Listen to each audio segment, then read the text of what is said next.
Dark Satellite Media.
What's his Fucking times are tough. I gotta save that gum. And we're on. Violet Beauregard? Yeah, what number is this? Like 46 probably, right? Sounds good. That sounds right. Yeah. All right. You know what's funny? You don't have an accent, a Long Island accent at all. And then whenever you say 40, I when I listen, you're like 40. I know. It's the one. It's thing hilarious. Yeah. It's good that way because me and Parker are brutal.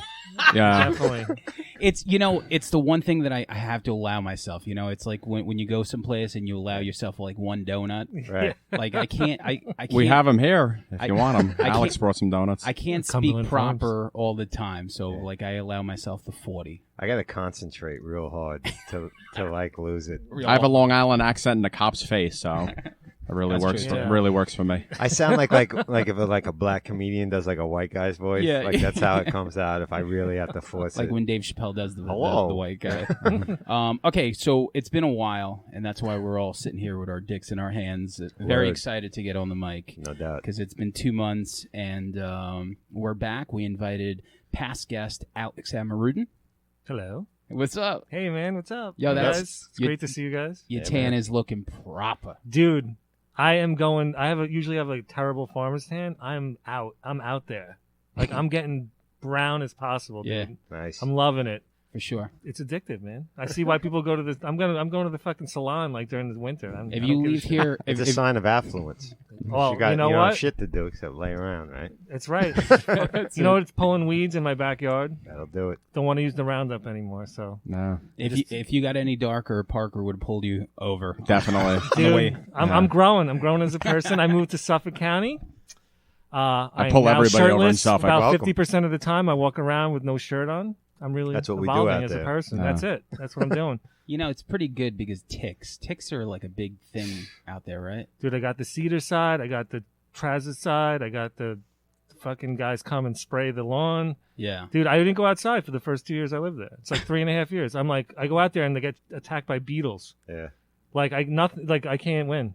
But this year we've taken control and I'm out there. If you're gonna move all the People way out acting there, like it's like the rainforest out there or some shit. Dude, got the Pine Barrens right behind me, or a part of it at least. Nice right? hiking in those. all right, Dude. enough of this I nonsense. got frogs, snakes, Word. It's like National Turtles. Geographics. You know? Enough of this nonsense. wild turkeys, Nah. deer. I'm already gonna be editing so much of this beginning. Terrible. So what I really want to talk about, because today the tickets went on sale for Slayer and the Misfits. Mm.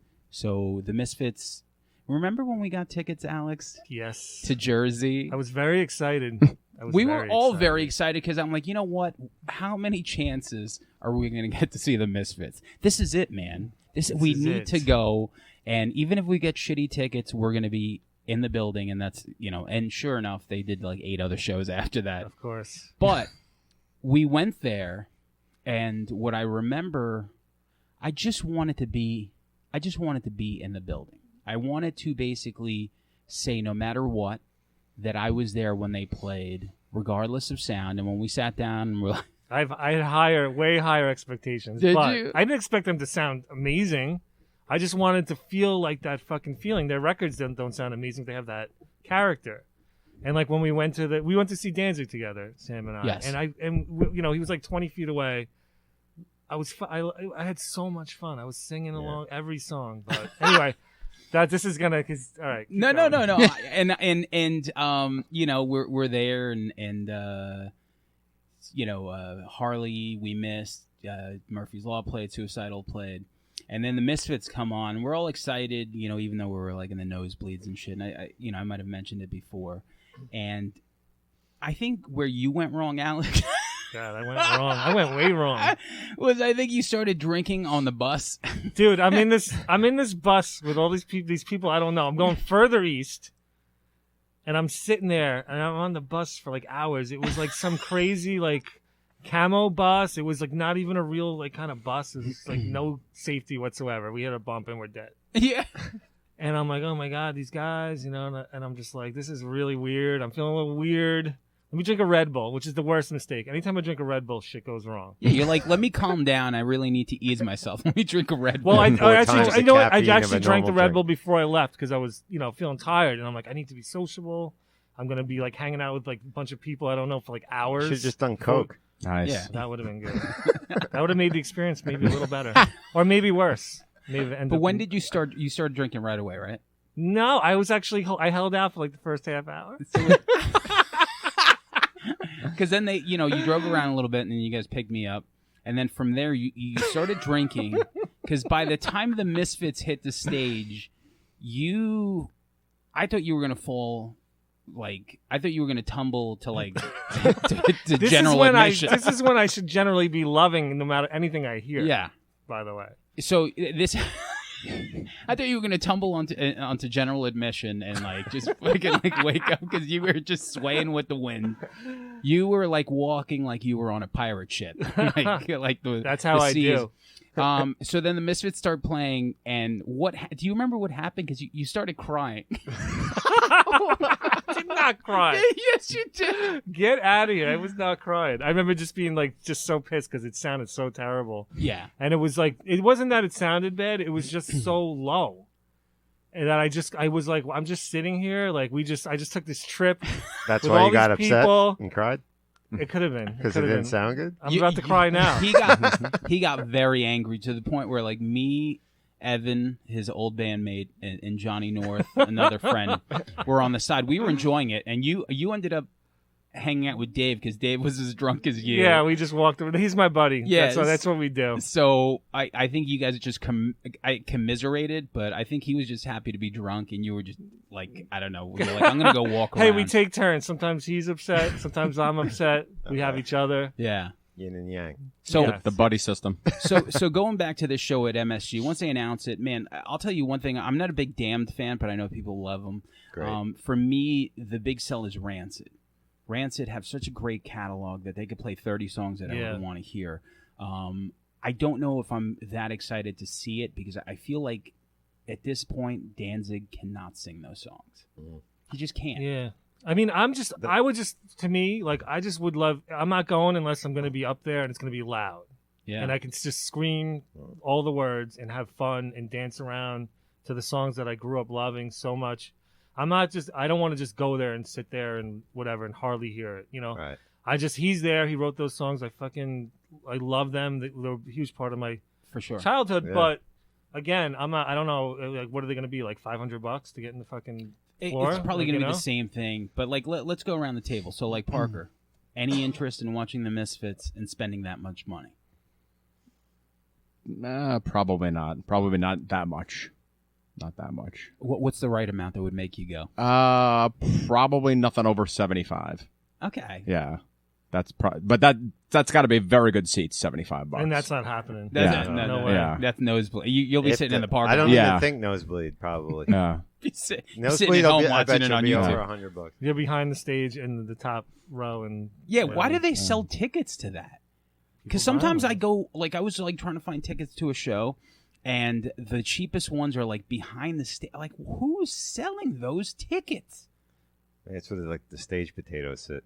Yeah, The it's people but that got in free. it's like nosebleeds, but even worse than nosebleeds Yeah. because they're behind the stage. Like, I guess the concept is you just watch it on screen I guess I don't know. just to be in the building. Maybe people just like, you know, if they can't get tickets, they love a band so much. Like how you just wanted to be there. They just want to be Right. there. Yeah. You know. Could be. Yeah, then maybe that's what it is. What about you? What's the right ticket price for you, Langan? It's I just I said this the last time. I went to the first 3 shows or whatever when Danzig first started playing the Yep, me Misfits too. shit Yep. again, and they were all phenomenal. And that show, what venue was it at? What he did the Sam Haines set, he did the Misfits set. It was right. It was on Halloween or the night before Halloween. I was there. The Hammerstein maybe. I don't remember. But Sounds amazing. they were so amazing. I'm very satisfied with that. I don't really care if I see him with Jerry only, and I mean, you did it doesn't- exactly. Yeah, I feel good about what I've seen. I still might go, but I'm not in like I have to get tickets to this. I'm way more. I mean, I don't know. We might touch on it. I'm probably more leaning towards making sure I hit the Slayer show. Yeah, let's do that because what the lineup is. So this is the third leg of that finale. The lineup is so good. I saw we went to the first one, which was Jones Beach. Yeah, and that was great. Right. And then the second one was pretty much more of the same. This one is interesting because they have Primus, main Right. support. Then they have Ministry. Right. And then they have Phil Anselmo's new band doing like a Pantera set. Yeah. So That intrigues me a great deal. Yeah. Like that whole putting that together. I mean, seeing Slayer again too. I had a great time at that Jones Beach show, and they sounded so goddamn good. And to see them one more time would probably be a big deal for me. And with those bands too. I was way into Ministry for one point in my life, and Primus. They were all some major bands in my growing up. So to see them all together one night, I'm into it. Yeah. and what I like about it is so different that by the time Slayer hits the stage, you're ready for that heaviness. No doubt. It's after seeing the first 2 legs, it's like the same thing. It's like the same bands. I said on the Facebook page, it's always like every fucking show. It's always Lamb of God or Hatebreed or insert like that band. I've seen Lamb of God like 11 times. I've never once bought a ticket to see Lamb of God, but I've seen Just them with like Slayer. more than anybody in my They're life because booking they're on agent. every fucking festival. Oh. They get every festival, Who's but their and they're booking great. agent? Nothing. I like them. No. But there is that But enough already. There is that dynamic that I like. So you get Pantera-ish in the beginning, and then from there it dips. It's very different. Ministry and their visuals, especially the last record. Ministry is awesome live. Yeah, Fucking- I would Oh, go yeah. just for Ministry. yeah. Yep. I saw them twice. I saw them at Riot Fest 2 years ago, and then the Paramount when they played with Chelsea Wolfe. And then to have Primus play right before That is so interesting. is just so interesting because Yeah. the vibe is so fucking different that it's almost. couldn't be more different. I know. Like, well, I guess it could be, but it's in the heavy music world, Yeah. it's a fucking quite a For dichotomy. sure, I almost feel like Slayer is saying to their fans, "If you really love us, you got to sit through Primus." Right, to right. get- and I think Slayer fans are like, how much do we really love? Are they Slayer? going to get the Meathead Slayer fan reation or like a decent reception? They're gonna get Primus think? sucks. But they're chanted. used to the Primus sucks is their shtick. Yeah, but No, but they're like, gonna- I think half the crowd's gonna mean it. Yeah. I Yes, actually yeah, saw yeah. both of those bands together at Ozfest. What would that have been? 99, I think. Primus and Slayer? Yeah, whatever year, like Slipknot was like the big thing, and Primus went on right before Slayer. I remember I was outside. It was PNC, and I actually fucking passed out, like listening to Primus, and then I woke up to Slayer opening with Rain and Blood. So Wow. yeah, All right. I So didn't I know have they s- played together. yeah. So I have seen the two of them. Well, Okay. somewhat Wow. before. Right. you know? Sure. Yeah, you Yeah. saw parts of it. Yes, until I started snoring. Yeah. So Yeah, that's when Parker was wild. that's in it, those man. days. I know. He drank 2 beers and That's it, man. Get thrown in Ozfest jail. You know. his parents dropped him off with his fanny pack. Nah. No, that we took a limo to. We took a limo to that. Yeah. There was probably 20 of us. And we're in the limo and the lady's waving us over. And I'm like, this is pretty cool. We're pulling in behind like Slayer and fucking Deftones and everything. I was just like, I think these people think that we're in one of the fucking bands or whatever. Yeah, I'm like, this totally. is pretty cool. Yeah, And then yeah, the yeah. security guy opens the door and he's just like, fucking kicks us Wrong to the fucking, spot. yeah, kicks us out. So, yeah, but it was good nonetheless. Yeah, I think I'm going to hit that Slayer show. Yeah, why not? Yeah. You know what I totally forgot to mention as we ride along?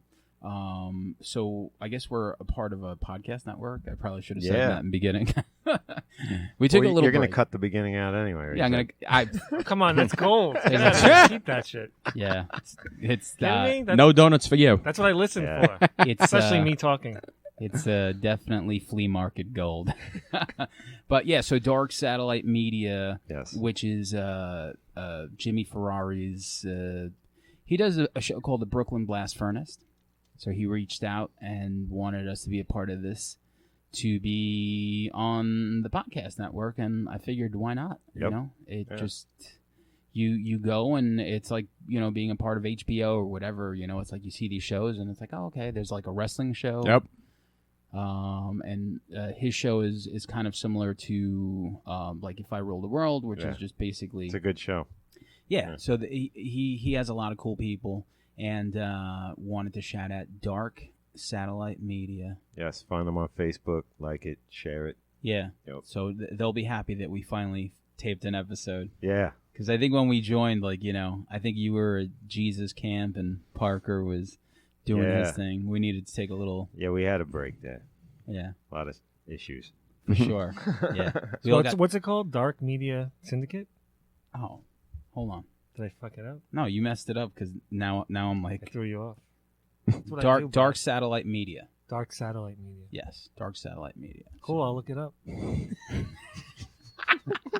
Okay, so to keep going, you know, another month at the Bolton Center. So this Yeah. month, you know, with our monthly Big one. yeah. So we're doing Jaws, which is everyone's favorite. So Summer classic. Yep. Yep. pretty sure, you know, it's one of those things that will sell out. I think what at the last film, Shelley said they had pre-sold like 50 tickets or some shit. Yeah. And that was, you know, almost a month ago. Mhm. So Well, you know what's better than like everyone's like, oh, let's go see Jaws like in a pool or in a lake, yeah. and I'm thinking like that movie's like 2 hours and 15 minutes. Yeah, I'm Like, gonna you- sit in a lake that fucking long. Get the fuck out of here. Yeah, I'm just thinking like, what are you gonna do? Like just completely. That's that kind of thing that I'm like, wow, that's such a great idea. And I'd be in the water for like 15 minutes. I'm like, this is fucking stupid. It's like reminiscent of the idea I No. had to go see the Misfits. with I don't Carol even know. Bates. But I'm saying, would you do it?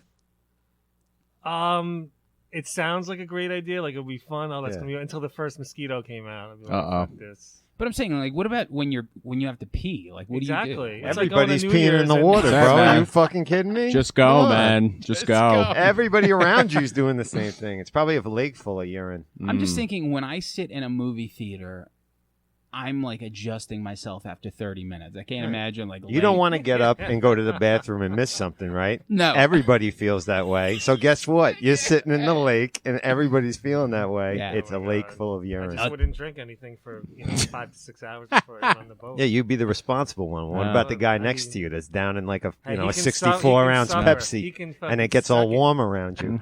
Get close to that mic, otherwise I feel like we're a trio. It's I'm fine. back. They baby. pretend it's a cock. Well, in that case, So we also started doing, like, once again, so we have a very active Facebook group. Mhm. And, you know, once again, I like to do the brackets to basically shine a little light on whatever movie it is that we're doing. So I picked 16 Steven Spielberg movies, Yes, and I matched them up. I don't know if anyone got a chance to look at those, no doubt. you know? No? Jaws is a tough contender for any film. I did of not his to know go about the against. Spielberg movies Oh, really? component. Oh, okay. Hop on your phone and fucking vote You gotta now. get Goddamn active, it. bro. Don't get Wait, you're telling me you're not reception. voting? Vote 16 times. So I'll just I go will through. vote. I'll go I don't know through- why it doesn't pop up on my feed. That it, Probably used to because you vote on all this unfollowed stuff. us. Oh, shit. I was so mad at you that time. All these Sam. fucking So notifications. angry. I'm gonna give you the 8 matchups now, so you can tell me. Okay, yeah, tell me. All right, so the first one's gonna be Jurassic Park versus Hook. No-brainer. Jurassic Park. Of course. Close Encounters of the Third Kind versus E.T. E.T. Okay. Raiders of the Lost Ark versus The Last Crusade. Raiders of the Lost Ark. Okay. Yes. Catch Me If You Can versus War of the Worlds. Are you even I don't thinking about remember. that? I don't even remember. I'd say War of the Worlds because that sounds like more like it'd be tripping. more of a. Yeah. Catch Me Tripping. If I Can's a great I don't fucking know. movie. I don't What remember about- either movie. Indiana Jones versus Minority Report.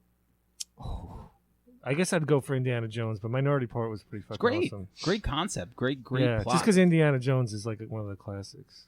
Here's one for the sentimentals. The color purple or versus Empire of the Sun. I guess Color Purple. Oh, okay. Yeah. I'm gonna Me and say. Parker ain't seen We got to those. like double date. Like I know, I'm telling you. How did I miss that? We'll sit in my kiddie pool and watch it. Here's the last two. Jaws, Jaws versus Ready Player One. Obviously. Jaws. Yeah, Okay. without a doubt. And then the last one is Saving Private Ryan versus Schindler's List. Woof, both Two terribly feel-good depressing movies. Yeah, holy Oh shit. my god. I don't know, man. They're really hard to watch, both of them for me. I didn't like, vote on that one yet. I'd say it's Schindler's List. I mean, that's just. Listen, the world is listening. They're waiting on you. I said it's Schindler's List, man. I'm going to give my vote live on the air. You ready for this exclusive? Yeah. I'm going to go Saving Private Ryan. Me too. I think somebody said it best as far as I could never watch either one of those again, though. somebody said that Schindler's Agreed. List is just a better movie, but Saving Private Ryan is like just has more. You know, you could rewatch it more. Yeah. And sure, it's pretty heavy. So What are we going to do? Talk to me. I don't know. You got some notes? Yeah. I don't know if anything's like valuable anymore. What's the nudity factor? Nudity? I don't know, man. If we're talking about Cobra Kai, not that much. But that's one of my No, biggest not shows. even BN? Just- no BN? Just give me one thing that on that list, and we'll talk about it.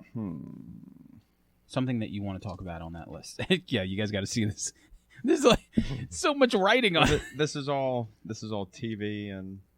Well, do you want to get into Jaws? Let's get into Jaws. Sure. You want to do a Jaws breakdown? You want to do because you wanted to defend Jaws 4? Yeah. Go Well, ahead. I just think that I think Jaws 1 is amazing, as does 95% of everybody that ever watches it, because it's such a good movie that it's not it's not horror, it's not drama, it can't really be lumped into. It's just a fucking great movie. Jaws 2, not so much. I almost hate Jaws 2 because it's almost like the same movie, literally, and they just shocked the fucking, the shark, to death at the end. And, doing the research, I'm just like, well, no wonder why it was so bad, because the guy that fucking directed it did, what the fuck was the movie that he did? He did, that movie, Caveman with Ringo. I love that movie. Yeah. So I was like, that makes sense or whatever. When And we got HBO when it first rolled out, Caveman was on Yeah. all day long. Yeah. It was the only movie they had. For sure. Caveman actually ends Supergirl. So 2 classics he did. Love that. And I think my only saving grace for Jaws 2 is, I forget the actor's name, but it's the guy that played the character Stevie in Dog Day Afternoon. He's in that. That's like my only fucking saving grace. Now, getting on to Jaws 3, it's a bad movie. I don't think they knew that it was a bad movie, but I think that there's 2 types of, if you go into it knowing that you're going to be watching a bad movie, like Wood Chip Massacre. Like, when they were making that movie, they knew that they were making a bad movie. When they were making Jaws 3, I don't think they knew that they were actually making a bad movie. That's when it's good. Yeah, and I mean, like... It's the most ridiculous Yeah, premise but I ever. mean, like, looking at... I mean, just the cast alone, like, you have fucking Dennis Quaid, Leah Thompson, and Lou Gossett Jr. Yeah. Oh, Lou Gossett. I forgot about that. Yeah. I loved him. Like, when I was a kid. how He was in a could lot of shit. I listened to a podcast recently. I got to look up the name of it. With Paul Shearer. I think, How did this get hosted. made? Yes. Yeah. And they had a Jaws 3D Yes. episode. Yep. And they were talking about Roy Scheider, because he was originally contracted. He was supposed to be involved in it, and he absolutely did not want Yeah. to be a part of this fucking. He probably read the script or Yeah. whatever. So he purposely timed out to be in a film, Blue Thunder, I think. Yep. A helicopter film. Yep. Just so he could avoid contractually being any way associated with Jaws 3. That Yeah. was it. He went out of his way to Pretty not be bad. involved. And I think by the time they got to Jaws 4, I think they realized that it's was just like a terrible franchise by then. And I think they kind of went with it. So shout out to Mario Van Peebles. Anything on Jaws Definitely. 4?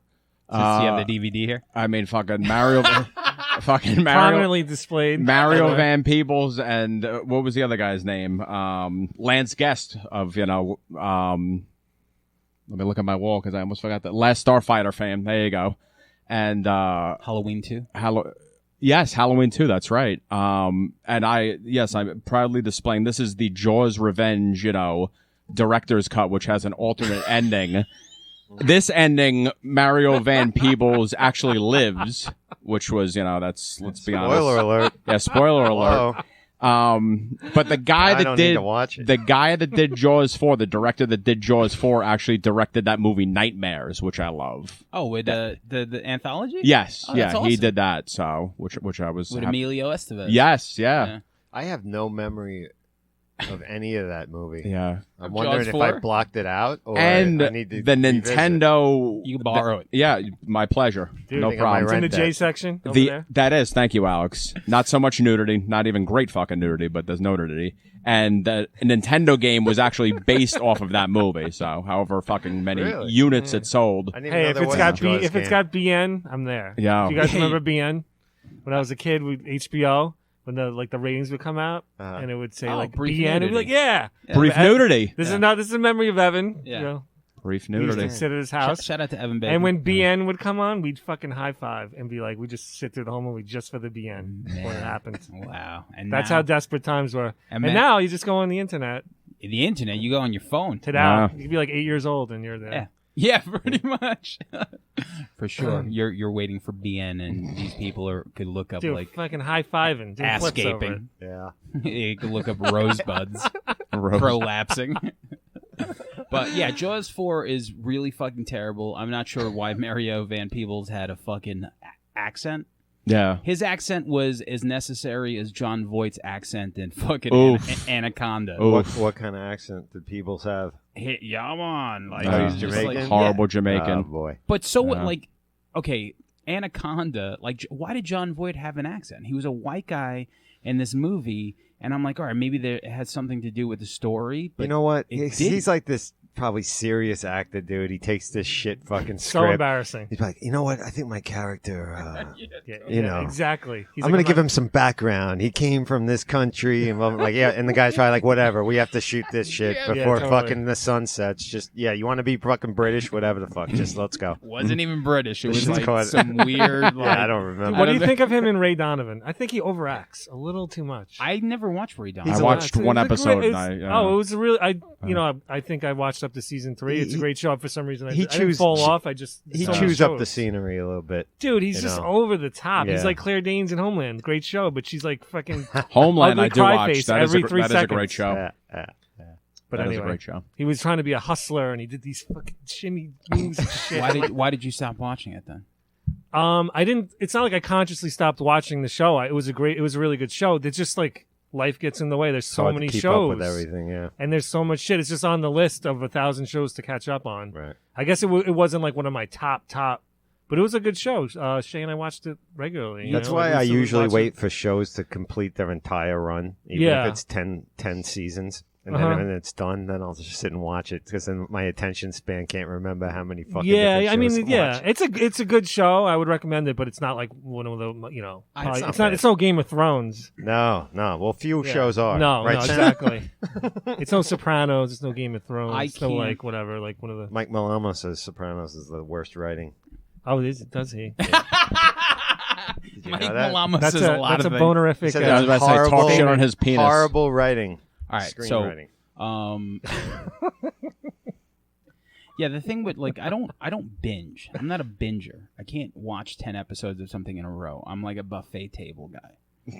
So like I will watch one of each, 2 of each, 3 of each. Like I can't watch shit. in Oh, a I row. can't watch it all day like that either. Some people like I watched 8 episodes of Stranger Things and Yeah, because I finished- can't. I just lose it after a while. I need How's to that like. possible? Yeah. They don't have a job then. I mean, Yeah. I They mean, probably don't. I couldn't do that. Dude, even if had I the wait time, till but- like till Everly goes to bed, But I like 3. and then I'm like, all right, I can watch a movie, and then like half an hour into it, I'm like tired, and Yeah. like I'm like I can't even pay attention. That's why I can't keep up with shit. I mean, binge like I'll get home from work and watch like 2 or 3 episodes of something before bed, and then the next night I'll do it. So I'll knock out a season in a couple of days. I couldn't sit and watch one show for fucking No. this whole Yeah. season in a day. Some people No. do it, I guess, and maybe I think a lot of that has to do with if you have cable or not.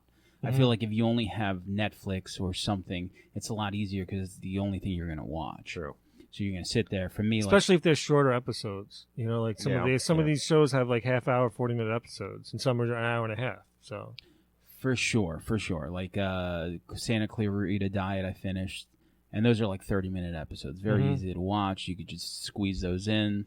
That's even how I listen to podcasts.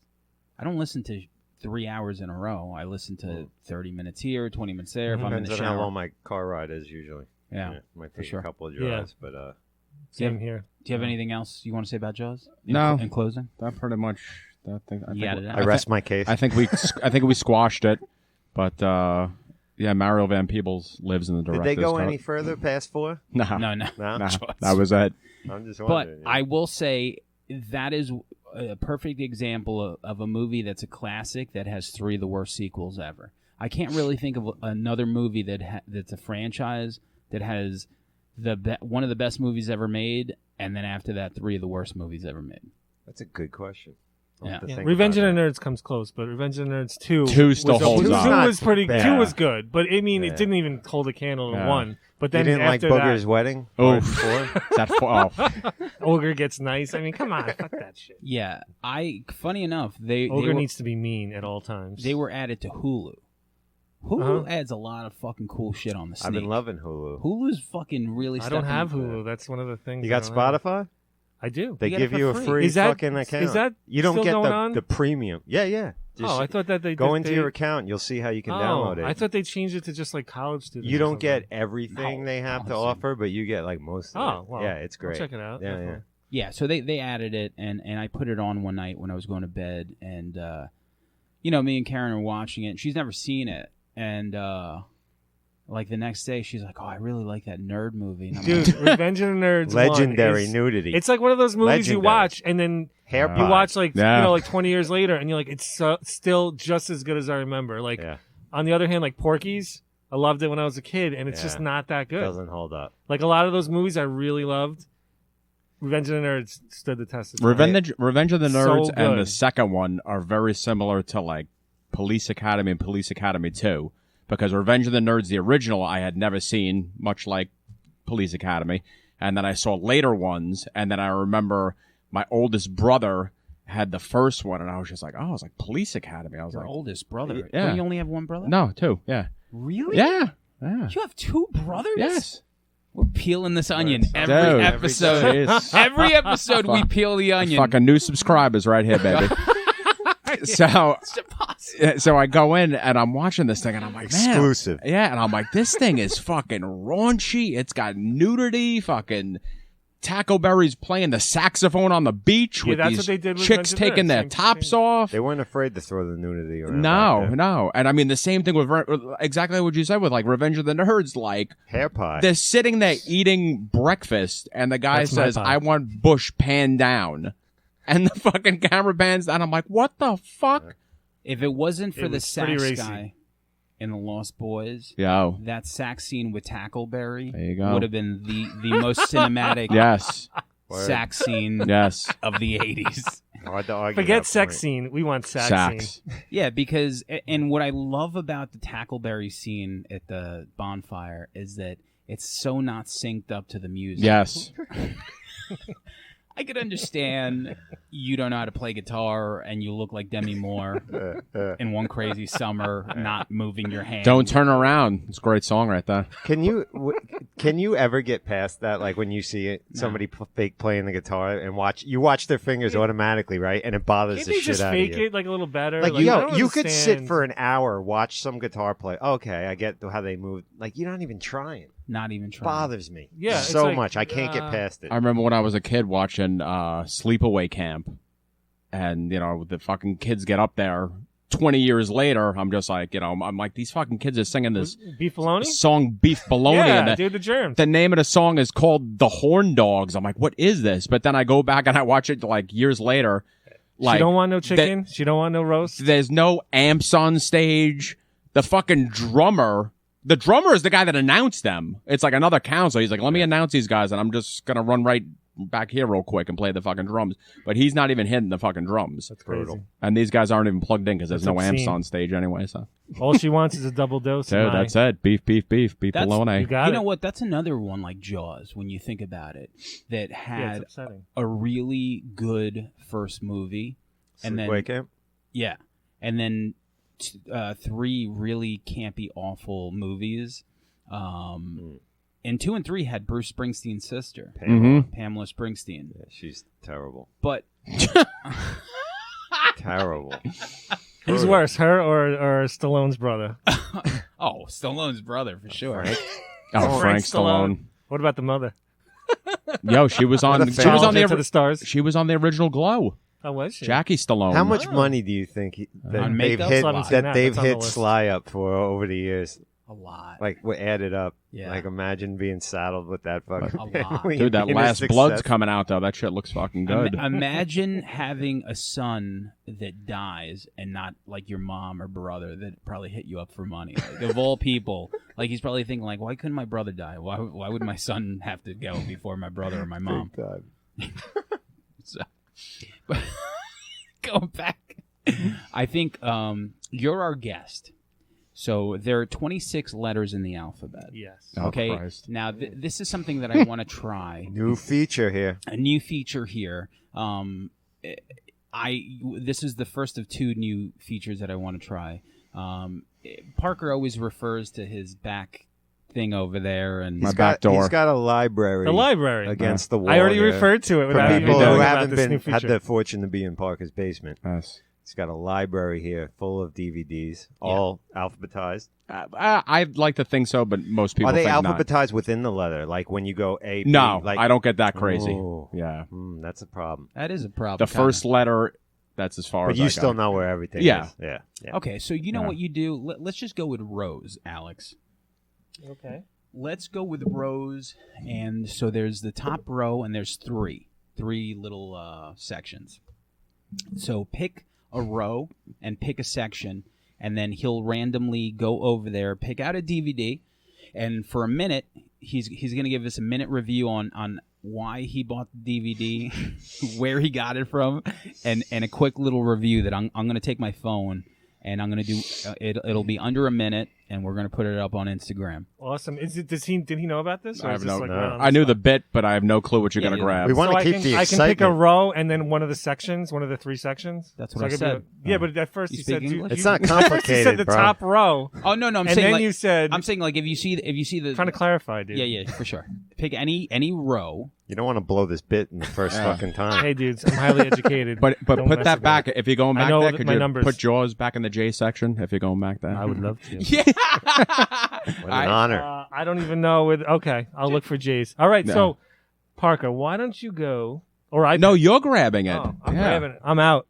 Oh yeah. Okay, that's I fine. thought I was going to tell him the row. And I the, thought the so, section. too. Oh no, you All right, grab I'm going it. to yeah. grow. Yeah. Because he knows it by heart. Yeah. You Yeah. grab something. All right. Off to a great start. Yeah. Hold on, hold on, Alex. Wait, Fucking I'm like taping that? it out. Ready? All right, hold on. Okay, Alex is going to grab a movie. Take your time. Think about it. Oh, I can look. Yeah. Okay. We should have brought out your snare for a drum roll. Where's the horn dogs when you need them? It's gonna be a Red Dawn. I can feel it. Red Dawn rules. I want to get home tonight, all right? This guy wants Taco Bell for God's sake. All right, dude. All Go right. to town. Show us what movie it is. Oh. Show us what Okay. I mean, how could I talk? How could I not say? I enjoyed this Where did movie you- as a where child. Did you find this movie? Where did I get this? This might have been like fucking Sam Goody in Sunrise Mall. I got this.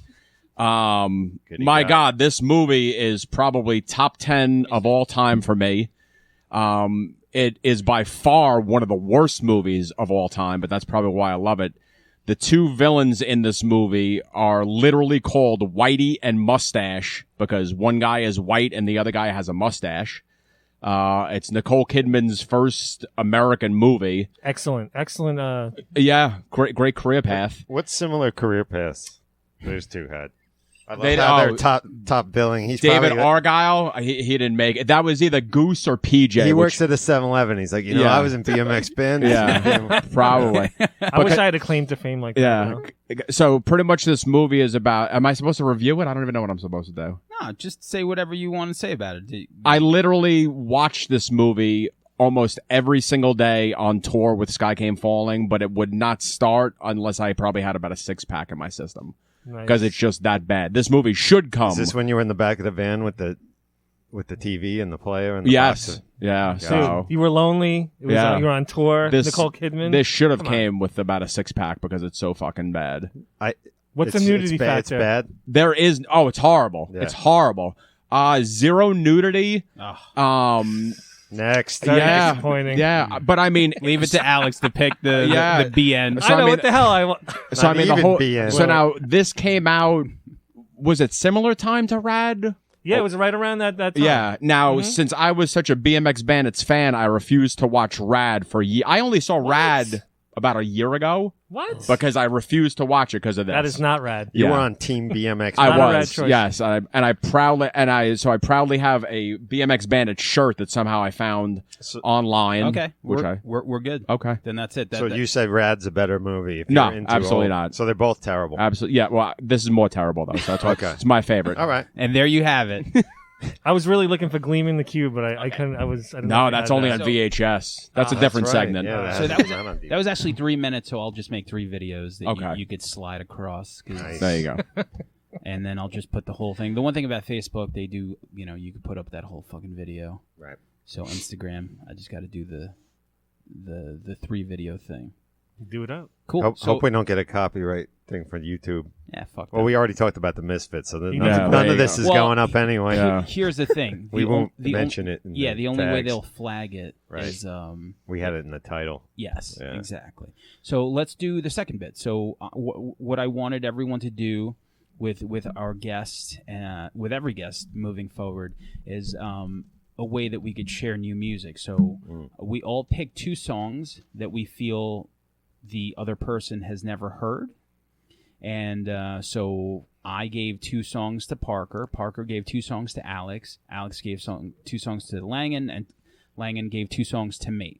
So we listened to it for a week, and now what we're going to say is what we like about the song, what we don't like about the song, and whether or not we're going to listen to it again. So Parker, Do you want me to say what you gave me and everything? Yeah, of okay. course. All right. So the band was Idols. Okay. Is that how I pronounce it? Yeah. Idols 1049 Goth. Yeah. I liked the recording. Didn't like the singer. The voice wasn't my cup of tea. For sure. Wouldn't listen again. Okay. Wouldn't listen So again. you like the recording? Okay. Got it. Yeah. And then the second song I gave Second was Kids Pup. you? Well, So- the band is called Band is called Pup? Yes. Okay, the song is Kids. Yes. Okay. That I liked much better right off the bat. What I didn't like, there wasn't really a chorus, I guess. But I definitely would listen to it again because I did listen to it again. So there you go. Very cool. Yeah. Okay, so Alex, what did Parker give you? How many 2 floor punch? No, this is going to surprise both of you. This is going I was expecting some metal. I was expecting Incendiary. Tell you the truth. I gave him songs two. by I gave him them. two. I gave him 2 hip hop songs, Oh. So- but I don't even know if it's like real hip hop. Probably not. So I Why got would you give it to him? Smokin' and Drinkin' by Danny Brown. Oh, okay, that's good. I know he's a respected underground rapper, Yes. and I have some issues with his voice. I'm not really into his voice, even It's- though sometimes the cool underground rappers have these unique voices. I thought the song was "I Love You, Bride," but I thought the song was absolutely terrible. Damn. Okay. I guess the production was good. Like, I mean, Oh. the sound quality was good. Wasn't really into the beat. I mean, the guy knows what he's doing. It's just not something I would listen All to. right, so something you're not going to listen to again. Song number 2. Song number 2 is OG by Tech Nine. I thought this song was definitely better. Mm. No way Parker listened to these. Yeah. songs. Really? Ah, Okay. But I'll show you my again, Spotify. They're both on mine. I mean, for what it is, it's well done. Like, I respect any, people put themselves out there. I know both of these guys are successful and they know what they're doing. Tech in their Nine own is right. very successful. yeah. He is, and I know, but it's just like it had like a kind of West Coast feel, but then he's like from the Midwest, right? Both He's talking about of the Kansas. guys are from the Midwest. Yeah, but it had kind of like an older West Coast feel a little bit, but it definitely had that. I guess they were talking about the Midwest, like Kansas. So just Juggalo country. What's up? Juggalo country. Yeah, it just wasn't my thing. Like, you know, I mean, he knows what he's doing too. It's fine. just it's not a big. I was deal. just listening to it. I'm like, terrible. You didn't like it. Okay, that's fine. But you know what I mean? Like, I just for me, Listen, for my, you know, all we're doing is giving each other songs. Not a big deal. Yeah, It's just you never know. So you might hear something you never. What did Alex give you? First one was Fleet Foxes, Blue Spotted Tail. Mm-hmm. Right. I've heard them before. The Shrine and Argument. That was the previous song, which I saw was on the same album as that. Yeah. Very ethereal voice. Good song. Reminded me of Cat Stevens a little bit. Like I could see it in a Wes Anderson film or something like that. Song. It's not normally a band I normally go for, but I would definitely listen to it again. And actually, it made me think of, too, another band that came out recently. It was a side project. Michael Ackerfeld of Opeth and Stephen Wilson of Porcupine Tree made an album called Storm Corrosion. Mm-hmm. And if you like that Fleet I'd Foxes love album, to check that out. Though. check that out because I think you'd like it. But that was really good. I did. I was trying to figure out because I know you have a very eclectic taste. So I was trying to figure out maybe you wouldn't know it's this. a bizarre. This group or whatever. So no, I like those guys, but I hadn't heard that song. And the other one was Polvo, Father of Forgiveness. It's a good one. A Feather of Forgiveness. Feather of Forgiveness. Yes. Yeah, I wasn't. Reminded me a little bit of Fugazi-ish when it first came out and stuff. It was a little dissonant for me. Not totally my cup of tea. I liked the singer, but a little rigid. Wasn't really feeling a groove in it and stuff like that. So I probably exactly. I mean, yeah, it's like that. It's like but stiff, but that's what I like because there's like dynamic. A little jawbox, a little Fugazi, which is stuff, exactly why I would listen to it. Yeah. Oh God, it's like I wrote to Brian to like play it loud. Yeah, because it's like there's dynamics and that drum sound. It just like hits so hard, but then they just do. I don't know. That's something I thought maybe I want to see what you think because it's not. That's definitely I know that's not for everybody. But you have like very. It would be something It would take a couple of listens for me. It would be something that like right off the bat I was getting. Yeah, it's not. Yeah. It wasn't bad though. I'm not saying like, oh, that was brutal. You know. Yeah. No. Yeah. Cool. For sure. I mean, if somebody got 2 songs, I'd be surprised. Right. So Langan gave me Enslaved, Building with Fire. What I liked about this song was just a lot of the clean stuff and the fact that it's like an 8 or 9 minute song, and there's a lot of flavors to it. There's a lot of flavors to it. Some part, like towards the end, that almost sounded like a Flaming Lips part. Yeah, I gave them that to you because they're a black metal band that gets melody. You know, and can dip in and out of it. They dipped, and that's exactly what this song is. It reminded me of, speaking of Lords of Chaos, which we could talk about next. Mm-hmm. It sounded like a black metal band with really great production, but also, whatever the next step after that, it sounded like an evolution. Mm-hmm. What I didn't like, obviously, like I'm not a big long song guy. Mm-hmm. Would I listen to it again? Yeah, definitely, for sure. Then the second song was really random. I have no idea, like never even heard of this band. Mongo Santa Maria. We Got Latin Soul, which I could only imagine he was being racist. Totally. Completely okay. Appropriation. Yeah. So this band, what I liked about the song is that it felt very familiar. I felt like I've heard it 100 times before. Have. Yeah. I'll tell you why I picked it. Just because I happened to be listening a lot at the time, and when we talked about doing this, I just grabbed it. But any old hip hop documentary you've ever seen that plays like Jimmy Cast a Bunch, We've Only Just Begun, that track is another one. The stuff that predated hip hop, the stuff that they used to use breaks for and loop, it's in every one of those songs. Very cool. And I had to look up who it was. Yeah. You know what I mean? So like that's kind of why I like that. Yeah, because almost like James Brown, like everyone used those like drum patterns and very cool. Yeah, so I would listen to it again. It almost had like I don't want to say Santana, but that's kind of like it had that very 70s flavor to it. It's a 70s subway train kind of New York City kind of like I could do coke to this song. Nice, like that South Soul Joe Bataan kind of shit. Yeah, but yeah, I am a racist though. I just want to throw that out there. Just want to throw that out. Go back to your country. Yeah, on my way. Me too. But going back to those two bits. So I wanted to try something different. I feel like the show is an evolution. I feel like we should always try different things.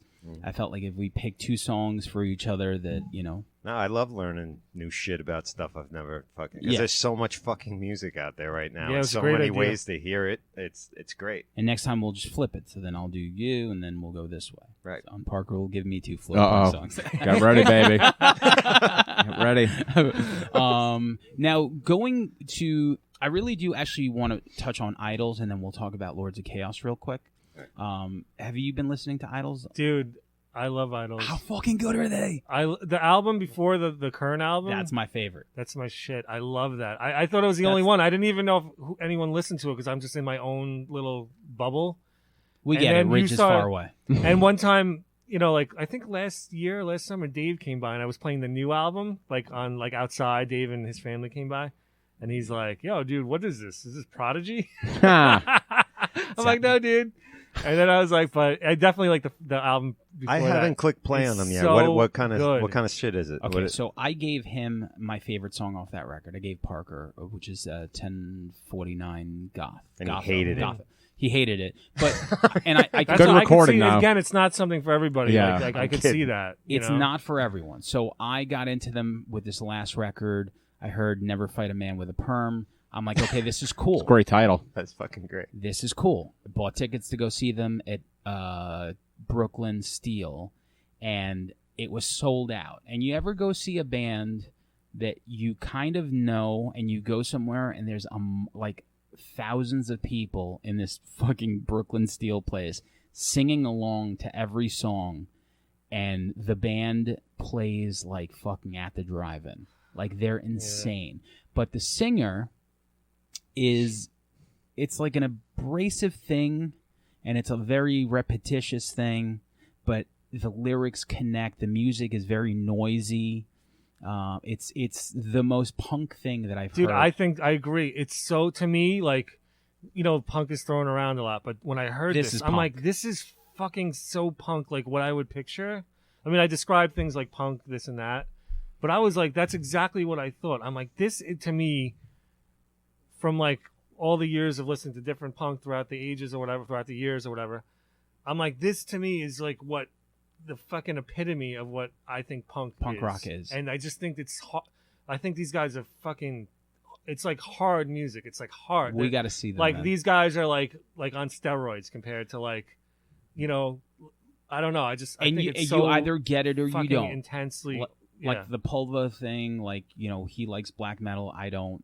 There's certain things that just click with people, Mhm. and this really clicked with me to the point where it was cathartic to watch them, and God, it made I'm so me jealous. feel like I said, I left there and I'm like, that band is fucking punk rock, like unbelievably punk rock lyrically. Their lyrics are so uplifting in a way that is so relatable. They're and sometimes they're really nasty too, but they're like, it's just I don't know, it's very just. it sounds authentic. I to me. can't say I don't enough know, about it's to this me. band, Right. Idols. They have 2 records and they're fucking phenomenal. Did you see Lords of Chaos? No, I don't think so. Okay, so the 3 of us did. So I finally saw it on Hulu, and I fucking loved it. Parker, what did you think? I thought it was great. Going into it, I remember Langan talking about it a while ago, and he obviously knows more about the story and the bands than I do. But I was just like, fuck it, I'll give it a whirl or whatever. And I don't know. I thought the Macaulay Culkin was Rory Culkin. Yeah. Is that his name? I thought that he was great. thought it was great. Playing the character from what little I knew. Not a lot of big actors in it, which I always kind of like. I always like to try to, find new actors to watch. And, A budget will do that. Yeah, and, it got, when I was watching it, I was just like, it's kind of slow and blah, blah, blah, and cheesy. And then when it did actually kick in, I was just like, holy shit, like this is, when he's, I didn't want to spoil alert or anything, but like when he. No, you can spoil. Okay. When he slit his throat, I didn't think it was real. I was just like, that's not fucking real or whatever. And then I was like, holy shit. I was like, he really did do it. And then when he stuck the gun in his mouth and pulled the trigger, I was just like, holy shit. Right. I was like, I'm sold. The violence is very graphic. Yeah. It's surprising. I spoke on this film I saw it at the Huntington Cinema Arts. I don't know what episode, but yeah, I liked it. I knew the story. A lot of it wasn't completely accurate, but I'm not somebody that thinks biopics are fucking accurate. Could people get over that shit? Like, especially the black metal. It's not even the way. Like, no biopics. It's about the spirit of this time, the band. It's not going to get everything, whatever. It's a movie, okay? But I thought they did a good job of it. The only thing that bothered me was, like, I wish they just feigned a accent. I didn't like that they didn't, because that music is so associated with the Scandinavian region that just distracted me a little bit. I didn't like that they sound like they were from Kansas. But Yeah, for that's sure. a minor fucking Minor you know, thing. whatever. Yeah, I expected to hate it right away because everyone seemed to be so anti this movie, but I think not being connected to that scene on any level allowed me to just watch this movie for what it was, which I thought it was entertaining. Did I care if the story was accurate? No. it's like The Dirt. The Dirt wasn't exactly all Yeah. accurate, but guess what? It was a good fucking movie. It was fun. Yeah, I Get dug over it. I dug it, for You sure. know, But yeah, okay. Lords of Chaos on Hulu, for sure. Check it out. get that Hulu. Watch it. You and I, Alex, have been watching the show Euphoria Yes. by Sam Levinson. Mm-hmm. Fucking, how good is that show? Dude, it's It's- phenomenal. Right? Yeah, it's really good. Actually, my wife Shay, she was watching it, and I kind of was getting glimpses, and I'm like, oh, this is like pretty fucking crazy. But I was like, it's just like some, I didn't really know the story. I didn't blah blah blah. I started to, then I went back and I started to watch it from the beginning, and I got the story, and I've been following it since, and it's just so incredibly well done. I'm one behind. Yeah. Oh God. I just watched the latest episodes. It's really, really good. And they're And it- all, just like the last OG season 2, they're all named after hip-hop songs. All the Mhm. titles of Music's really good. yeah. On the show, I think, it does portray a lot of what kids today are going. It's like stuff we've It's all gone kids. through, It's kids. but it's now been updated with the technology and like, I guess some newer social kind of phenomena. But it's basically growing up and some of the harder parts of growing up, basically.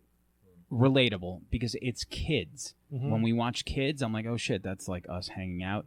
It's Kids, the movie Kids in 2019 Mm-hmm. with a different soundtrack, different drugs, and now with a cell phone and that attachment. There's a trans actor in it.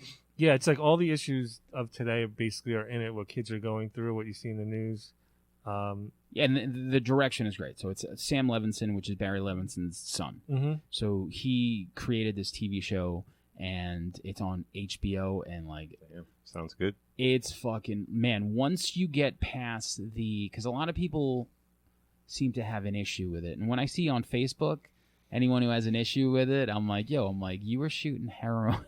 Like, oh, you guys were sucking dick and doing all this shit. Like, Right. now you're grown-ups. Like, yeah, I mean, it definitely makes me I know. like, I have a You daughter. should. It makes me like worry about what is her life going to Yeah. look like, especially growing up and how hard it is, like socially. But it's I think it's a fictional story, but it's like real stuff that happens, and it's like people go through a lot of crazy shit, even if you either seen it or you heard about it, or even if you haven't, it's happening. Have you guys It's seen just- the film 8th Grade that came out last year? Yes, I thought that was great. That was it reminds me of what you're talking about and stuff, because I felt the same exact way about it. I mean, I want to check this show out too, but 8th Grade is a little bit. It's almost like the precursor right. to this show. Okay. Because this is high school, and they seem like it was. Man, episode 3. I've never seen more dicks in my life ever on TV. Like, it was just. Sold. It was, and it's just once you get over the shock value of what the content is, you are able to realize that reality is reality. And sometimes reality is that shocking because that's what people are doing. But the direction, phenomenal. The writing, the acting, and the soundtrack, fucking A+, man. And this guy also made a movie before the show called Assassination Nation. So just in closing for Assassination Nation, the plot, and it's also on Hulu, which is, once again, to talk about how cool Hulu is. I have that shit right now. Sam Levinson wrote and directed this thing. So it's a town, and this town keeps getting hacked, and all these people's text messages and Facebook messages and everything it's getting leaked all around this neighborhood. And the hacking keeps getting worse and worse, and all these neighbors decide to, I guess they're all talking shit about each other. So that's where the violence comes out. You know, it's like, oh, you fucked my fucking girlfriend. Oh, that's a really good idea. You fucked my fucking boyfriend. Oh, it's yeah, like, oh, all you the hate dirt me, comes you out. call me. So Oh, all the shit. dirt gets fucking thrown out of this neighborhood, and everyone just starts losing their mind and fucking killing each other. Now, unfortunately, I mean, that's really good. That's a Yeah. great premise. it's Yeah, a great totally. premise. Unfortunately, the execution could have been a little bit better. And a lot of the characters and things that went on with Assassination Nation, I feel like he carried on to Euphoria. There's also a trans character and the football team and all this other shit. So there's a lot of parallels. So, but check it out. I really enjoy it. So now we're going to do something that we haven't done ever. It's been 2 months since we did a show, and I feel like we have so much to say, and I'm sure we've seen a lot of stuff. This show is nothing but music, movies, and pop culture. And, I feel like a lot of people might value our opinion on certain things. So Langan, just pick one thing and we'll go around the room, something that you want to shine a light on. Yeah, I just finished the Chernobyl series, the 5-part series from HBO, which I know a lot of people saw. One of the most horrific things I've ever seen. When people say, I don't get scared by horror movies and stuff, yeah, you shouldn't. That shit's a joke. This shit shook me to the core. The hospital scenes were absolutely crushing. Part 3. I Part 3 mean, was brutal. crushing. And what a great piece. Greatly acted. HBO kills it. Amazing. Yeah, for sure. Definitely, like, very good. So Alex, with you. Something I just started watching on Amazon. I'm kind of new to the Amazon shows. I tried that show about the one about that people thought was on Netflix, and they did that big they did like a petition to get rid of it, like some Christian group. Good Omens. Yeah, and I tried to I really wanted to like that. I didn't like it. But anyway, Too Old to Die Young. It's kind of like a quirky, stylized drama, murder, like this. It's a cop. I don't know. I don't even know how to fully explain it, but it seems like it's really shot well. It's like the cinematography is beautiful. I think the acting's good. It looks like it's gonna shape up to be a pretty interesting show. So Very cool. So you said it's on Amazon? it's on Amazon. Okay. Yes. Parker? Cobra Kai season 2.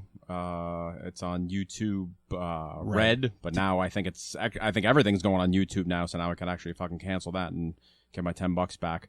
But Did it lose its magic? They only did no, it. it definitely didn't lose its magic. They only did it on a trial, I think. You Is still that what need it the is? Premium, yeah. Okay. So Kreese is full blown in this season, so he comes back, and so him and Johnny are trying to work it out. Blah blah blah. There's a fallout, and Kreese goes away, but there's a lot of still older characters from the first film that they didn't use in the first season that come into this, and I seriously feel like if you could take like a fucking needle and stick it in my brain and then attach it to like the writer's hand, it's like every fucking episode that comes out, it's like what I'm watching is what I would want to see. That's why I'm really into this fucking show. Scary Yeah. thought. Yeah. I can't wait to see that. Yeah, I'm and definitely it left haven't it. seen I'm not gonna say who it is, but it left it on a good cliffhanger. Somebody from the first movie, and they're already talking about getting other characters from the rest of the film. So great show. Okay. For me, I've been watching City on a Hill on Showtime. That's coincidentally Barry Levinson, Sam Levinson's son, Rain Man, all this other shit. It's got Kevin Bacon. It's got this other dude whose name I completely forgot, but it's produced by right. I'm trying to think of what Matt Damon and Affleck have to do with it. I feel like it's almost like a spin-off of The Town. So there's bank robberies. Takes place in Massachusetts. Massachusetts. Got it right. gotta be wicked smart. It's How you like them? You from Southie? listen. It's basically like The Wire in Boston, and it takes place somewhere in the 80s. I think like late 80s. I'm interested. And So good. Kevin Bacon plays a complete douchebag, but he's a likable douchebag, and it's got a great cast and crime and racism and all that other good stuff that we all love. We all love about Boston. For sure. Yeah. Back to Langan. I Love You Now Die. Okay. A 2-part doc, but HBO doc, which they kill it, man, with their documentaries. But great case about a girl who supposedly texting bullied somebody into suicide, possibly, but she didn't actually do it, and the legalities of whether she was responsible for this kid's suicide. But broken, really well done as far as doing it in 2 parts, because it's basically like you're the jury.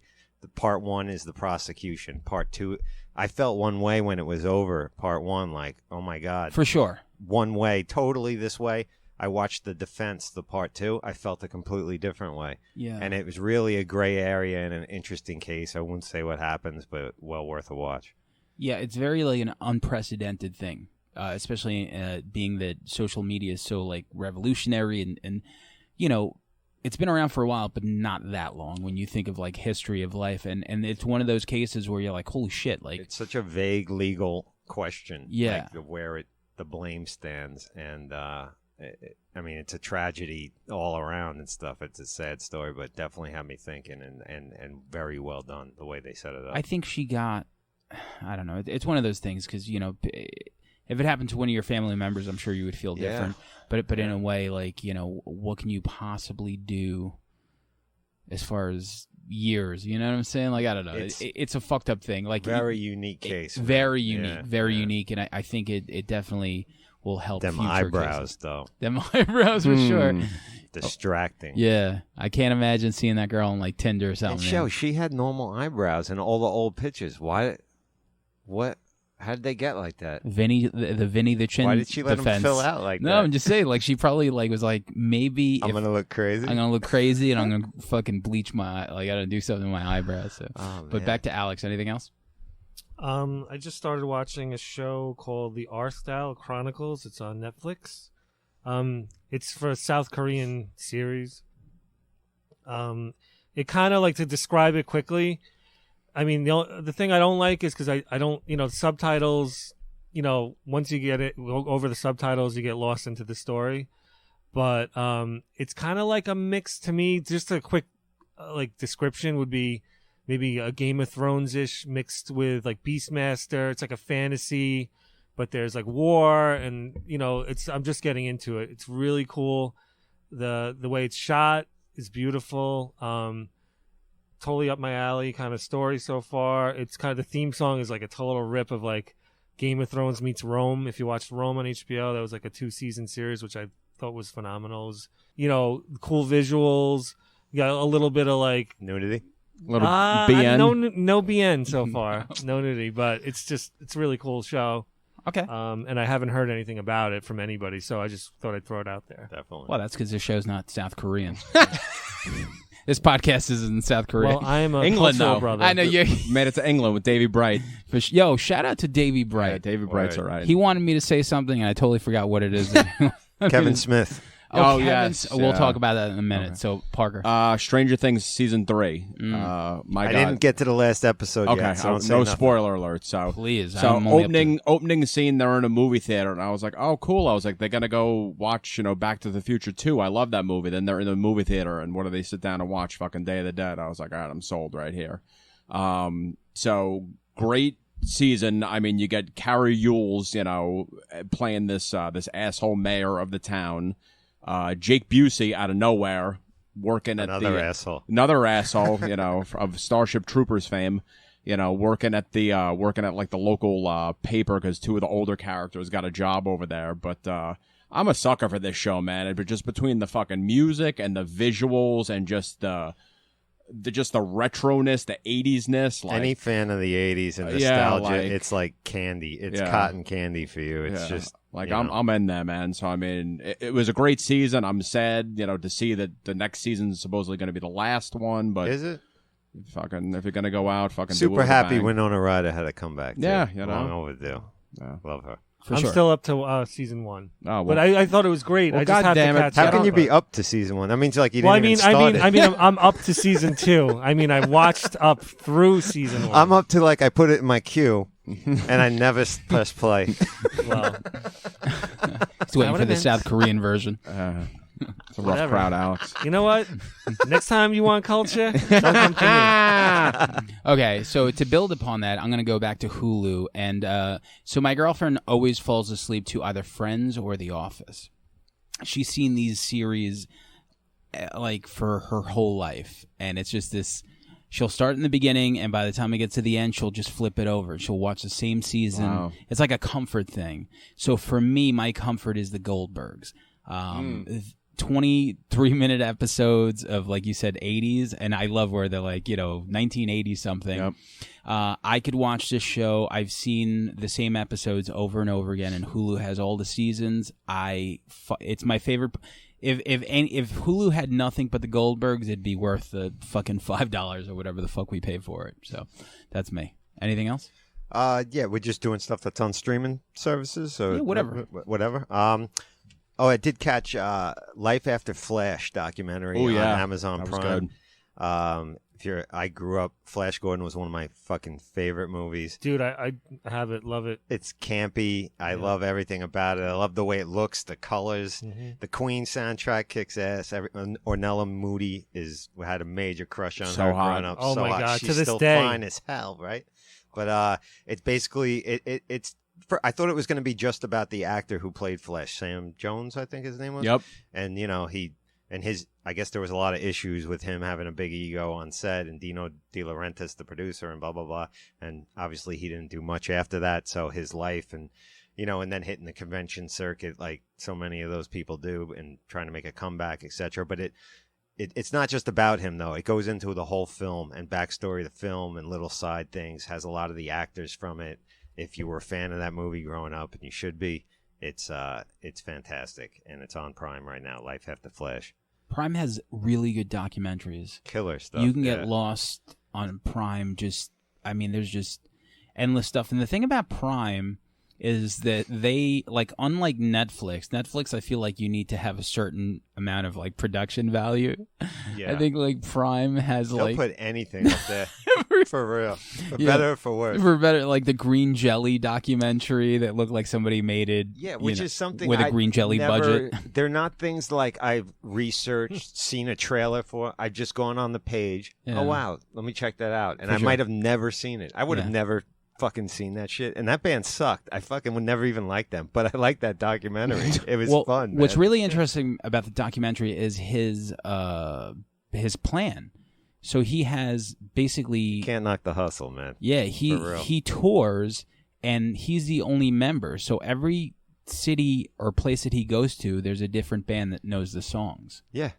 And that's how he... And he made bank on that shitty Three Little Pigs song, selling it off to fucking a couple of things. And, God bless the guy. It's amazing. It's a unique story. It's an American success story right there. All I could think about was how bad the costumes must smell. That's what I can get past. For that. sure. But he shows up, and it's he's got designated people that know somewhere the to songs. stay. Yeah. He stays with one of them. They come up, they play their shitty songs and stuff. He gets paid, and he moves on. He seems to be having a great time. But you know what? For sure, yeah. But I stumbled upon that just on the homepage on Prime. I never would have looked for Good that. stuff. A lot of stuff like that. Yeah. Anything else, Alex? Big Little Lies. It's on season 2. I didn't really watch the first season, but as my wife was recapping to come, she was excited for season 2. I started to watch it because at first it just seemed like something like a kind of woman show that's something I couldn't relate to or wouldn't like the story. It would just be lame. Yeah.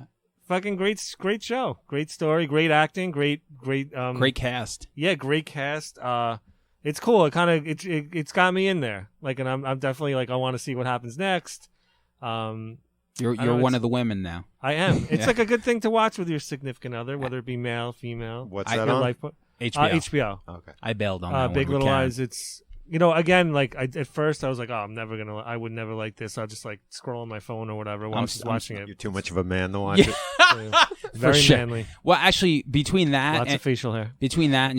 she like when we have two TVs, so Not I don't enough know. dicks on it. I don't know. There's the other thing. I You don't were know. very Likes. excited about that season, that episode 3 of Euphoria. I've just never, I've never seen that many dicks, and like You know what? That's okay. I couldn't help but That's okay. compare. That's- I was like very envious of like half of them. I'm like, God, I'm like, how old are these kids? But yeah. What are we in Europe? All right, Parker. Anything? When They See Us, that was the last one. I think that was HBO? I think? Netflix. Netflix it is? Okay. Based on a true story about these 5 teens that were falsely accused in Harlem. And I like the miniseries because it's almost like each episode they almost took a character and based, that entire episode on that one character. That's what Euphoria does. Yeah, and I loved it. And I mean, John Leguizamo was in it, who I feel like I could watch John Leguizamo in anything, even Land of the Dead. But What about The Pest? it was Jesus Christ? Let's put a little John Leguizamo regarding Henry fame, in one of his first movies. But I really fucking loved this show. I mean, It was good. This like The Act. I watched the show. Then I went back and actually watched the documentary to see how It's called The Central Park 5. yes, see how close I it was. saw the doc. Yeah. I Yeah, didn't see and other the thing. show was Yeah. phenomenal. Oh, that's what I saw. Yeah. Very cool. For me, I'm gonna go now to Twilight Zone. Actually, I'm gonna cut that out. I'm gonna go to Black Mirror. So Black Mirror season 5 premiered. There was only 3 episodes. I've only seen 2 of the 3 so far, but the first one is called Striking Vipers, and it was like the most Black Mirror-esque one out of the 2. Have you seen it? No. Have you, anyone? I've seen, I only got to season 1. Oh, you only got season 1. Okay. I've seen I season 1. I've seen a few episodes, but it's a great show. Yeah, for Yeah, sure. totally. So this one,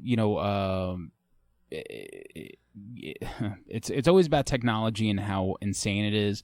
And this one, these 2 guys, I guess it's kind of Mortal Kombat or like one of those like fighting things, and they're able to physically be in there. And one of them plays a girl. This guy plays a girl, one of the characters that fights, and the other one plays a dude. So you could figure out where that goes because it gets very weird and they have very confused feelings as to what's going on in the game. And when they come back to reality, it's very strange and they don't know how to feel about it. So yeah. That's really interesting, though. Yeah, That's check really- it out. that It's sounds called really Striking cool. Vipers. Yeah. It's the first episode of season 3 Black Mirror. Do you have anything else? Yeah. Saw it on DVD. I know we've been doing a lot of streaming stuff, but I just wanted to shout out Under the Silver Lake. I still haven't seen that. I want to see that. Yeah, really good movie. Very just. I like films that like where they're shot is almost a character. Like one of my favorite films, Night on Earth by Jim Jarmusch. It takes 5 different cities and the night and one planet or whatever, but the cities are like such unique characters. And for this, it's Silver Lake, California, and it's a very David Lynchy kind of dream state. Jerry kind of- Smith loves it. Yeah, it's hard to describe exactly, but it's not anything linear. You know what I mean? It's not a very tied up with a neat bow, a little bit of mystery, but it's worth a watch, and aesthetically it was fantastic. One of the better movies I've seen in a while. All right, last one. Well, this is one that's been. I guess I have a bunch, but I'm going to go to this one this show that I thought. I recently started getting into Arrested Development because I forever I've heard how great it was, and it's great. Yeah. But I'm not gonna go into it because it's been around. But on the offshoot, like a couple of the guys, like Ozark is Jason Jason Bateman, who's phenomenal. But then there's Will Arnett, who actually had a show it was like a 2-season show called Flaked. And that was a show I just would recommend. I thought he was great acting. It was more of a drama. It wasn't a comedy. And it was a show on Netflix like early on when they started their series, and I thought it was really well done. So Yeah, just wanted to... he's a great like actor. Yeah, Like, when he was does stuff. so polar opposite of the Arrested Development I had like a man crush on him, and then I went back and watched I'll Arrested edit Development. that I'm like, out. oh my god, I'm like this guy. This is my guy. Yeah, I was very edit- surprised. Talking about Bateman with man crushes, right? What's the matter? What do you got? I was going to say that. I'll edit that out. Don't worry. I'm not worried. Let the world know. My Parker, You guys last should one. get together and watch Arrested Development. I That's know, it, man. Episode Two of 3 of yous. Euphoria too. That's We'll get crazy. That's it. With all those dicks. Oh, A lot of man. dicks. The end. Standoff at Sparrow Creek was the last thing that I watched, which is also on Hulu, and it was done by the producer of Bone Tomahawk. It reminded me a lot of Reservoir Dogs, how it's very, very few locations on the movie. This was a movie, it wasn't a show. And it's about this group of mercenaries that are all in this warehouse, and they're listening to a CB, and all over the country, actually, a bunch of killings start happening with cops, and they're trying to figure out, is it them? Was it because there's all these different groups of mercenaries? But I'm a huge fan of Bone Tomahawk, so with this guy producing it, I figured, how the hell could you go wrong? But it's on Hulu right now. Standoff at Sparrow Creek. I think it was about an hour and a half, so it's not that long or whatever. But I like those closed, cornered movies where it's not a lot of locations and very detailed with the characters, which is good. Cool. So I'll do my last one, which something that I randomly saw that I wanted to see and it got added to HBO now. Bad Times at the El Royale. Saw it. Very I saw it. long, cool movie, and I think I described it on Facebook as like visually, it reminded me of like Mandy, where it's like you get this movie that looks so nice, directed so well. It's got Bill Pullman's son. It's got Melanie and fucking Don Johnson's daughter. It's got a great cast with the simplest of stories, but the way it's presented, you feel like you're watching art. It's like these random characters all go to this hotel for whatever reason. Some of them are obviously looking for money, which right away from the beginning. Jeff Bridges, man, it's just a really good cast, and the movie's broken up and it follows each of them randomly, and it's just very good. Like I really, really enjoyed it. At its core, it's actually really not a good movie. It's not a good movie, but it's presented so well. It's like Mandy. Like Mandy is the simplest story ever. Right. Because at the end of Mandy, when it was over, I was like, wow, that looked great. And then when I thought about it, I was like, what did I just watch? Yeah. It's just, that's what it is. What it is. Like it's just Style. If you like it, you like Very it. stylistic. Yeah, What did you everything think? has to have a great. I thought very similar. I thought again the look was everything. The way it was shot. I want to stay there, and I looked up And the characters. this place, and it's like I don't think I could stay there. But it was like the it was- characters were cool. Jeff Bridges again. Yeah. He's just so good. He's awesome. And it was just it was a good watch. It was like like a Dazed and Confused. There was no real story, but it was just a great to watch. It's not that anywhere near like that, comparable as far as story wise, but it's just like something you enjoy, you watch, and then you move on. It's just like really well done. I like that stuff. It doesn't need to be like a the most amazing Emmy award or whatever. No, Grand for sure. DMX Visually, Bandits or something. Yeah. Nice. but yeah, like all these characters meet in this hotel, and it's 2 hours and 22 minutes, and I wasn't bored for any of it. Very simple story, and by the end of it, it was great. So it's up on HBO. Very lastly, we watched. I've been waiting for the movie Nightmare Cinema. Mm-hmm. So that's a horror anthology. Yes. I know I told you to watch it, and you Yeah. watched it. Yeah. So, Loved it. Okay. Are you a fan of horror anthologies, Alex? Like Like I like- Creep Show, shit like that? yeah, I like stuff like that. Yeah? I mean, I'm not like a huge fan. I'll watch it and I'll enjoy it, but I don't have much to offer. The Okay. Well, so listen. So this movie came out. I watched it on Amazon. Rented. So it was like $7 completely. Every now and then, Mm-hmm. I'll go spend $30-$40 to go sit in a movie theater. Right. Whenever I have the option to spend $7 and watch it on TV Sure. in the comfort of my boxers, I'm gonna go for it. And that's what I did. And so it's a wraparound story with 5 directors. So Mick Garris is the guy that made the movie. He put the whole thing together. He put the whole thing together. He got the guy who did Juan of the Dead, He was Spanish very dude. involved with the Masters of the Horror series. People probably Mick know that already, Garris. but yeah, Yeah. he puts this kind of shit together well. For sure. Yeah. So he got the dude who did Juan of the Dead. Right. He got Joe Dante, obviously legendary, Gremlins, Howling. Mm-hmm. Did the second story. The third story was the guy who did Midnight Meat Train. The four. I saw that. You did, right? Yeah, I did. Bradley Cooper, another Yeah. another crush. Nice. Man crush? No, but that Too hot. He's yeah, no too Will hot for Arnett. TV. He's no Will Arnett, man. Number 4. Who was the fourth one? It was the guy who did Hard Candy. Yeah. David Slade. He also did Yes. Black Mirror, and then Mick did the last one. Mm-hmm. So, what did you think of it? I loved it. I thought, some of the stories are better than others. Of course, you're going to get that. You're gonna get that. But a lot packed into this film. I thought The Thing in the Woods, the first one, was very good. I thought Joe Dante's with the plastic surgery would very. I thought that was great. It was like the Twilight Zone episode. Very- They're all kind of love letters. Even the first one it was like kind of Evil Deadish, got a feel to Evil it. Deadish. Right. 2 and 4 were unbelievably. 4 was my favorite. 2 and 4 were unbelievably Twilight Zone.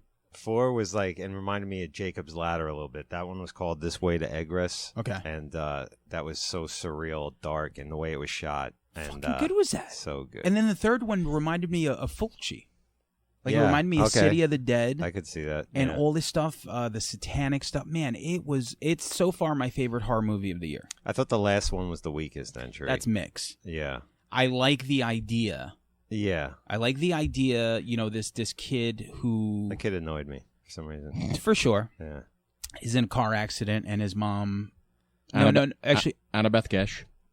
Was it? Yeah, from Hiding Out fame. Okay. Okay. Oh, hiding out, John. Yo, shout out to John Cryer. Yeah. But yeah, so this kid's parents get murdered, and he's like somewhere in purgatory, and the killer is This trying to kill. Over the top, scuzzy criminal. Yep. That hunts Yeah. him down in the hospital. I was just like, I couldn't get into that part. But Well, the go ahead, I'm one sorry. guy, he's trying to kill him in reality, Right.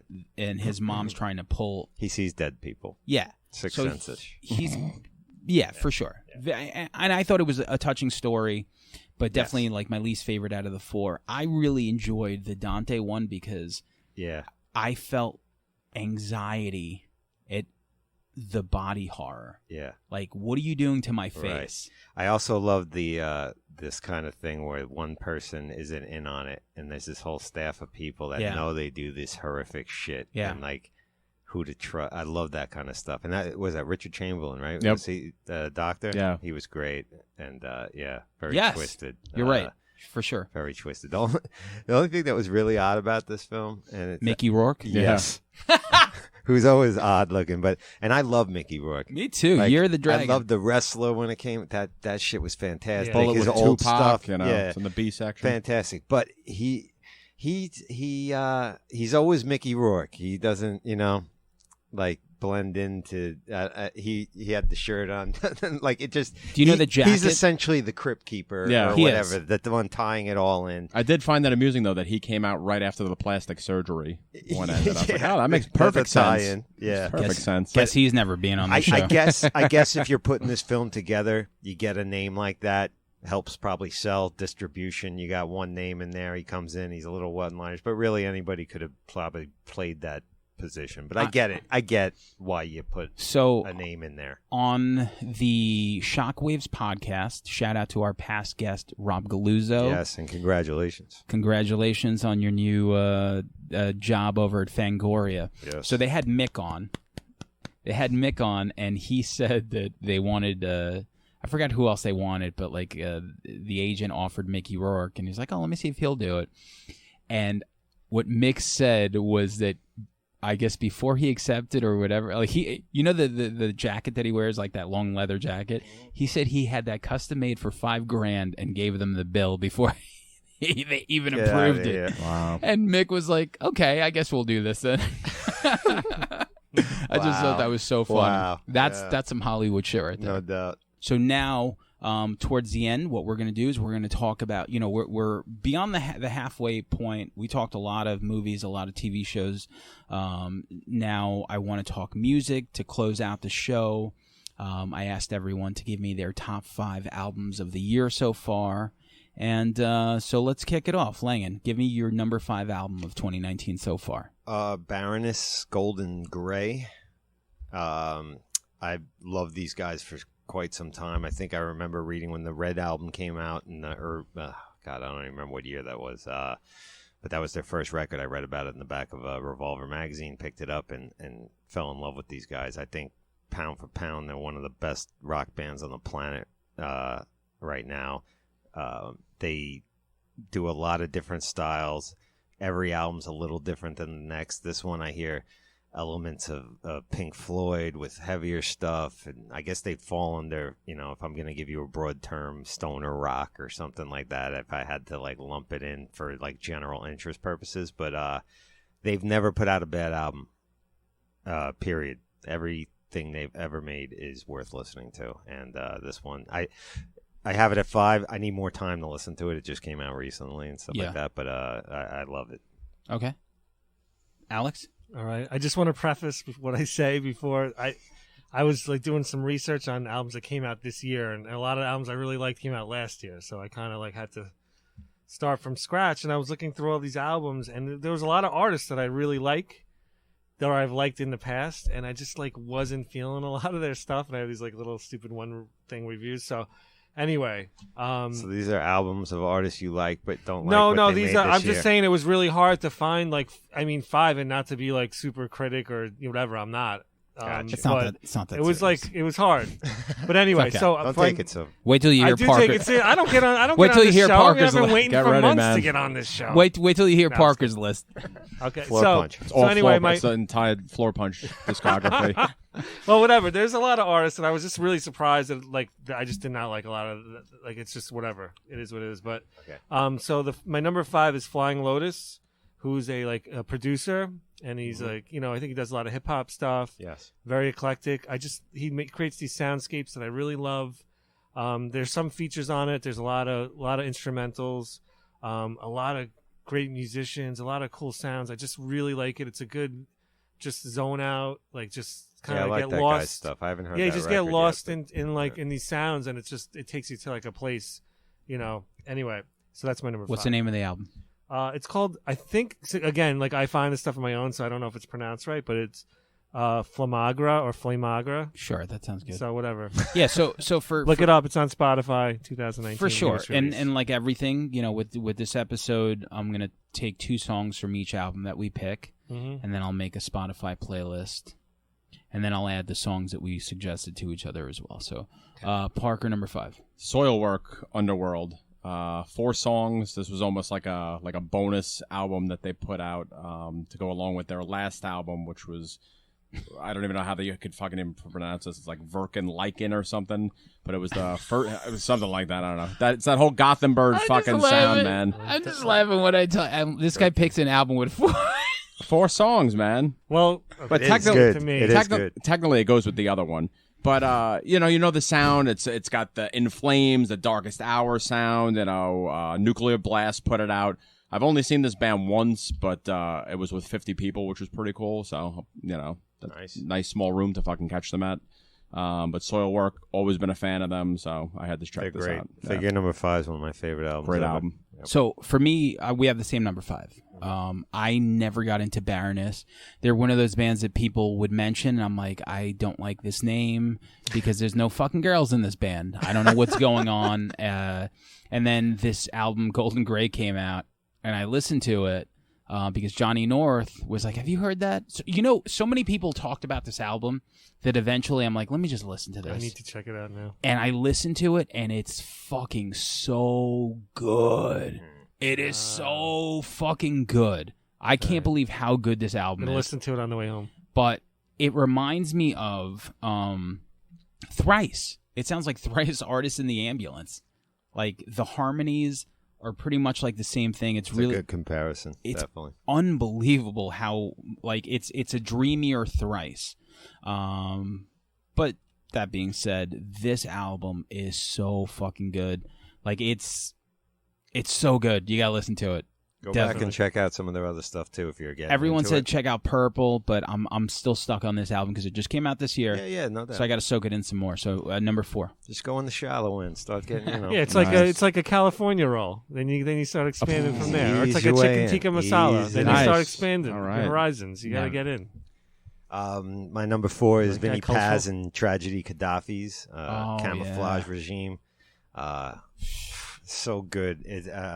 I always like Vinny Paz, but I think this album's better than the one he put out. Was it last year? I think he had an album out, Yes. which I liked. But I think this shit is just Yeah. fucking banger after banger. Total goon music. Goon.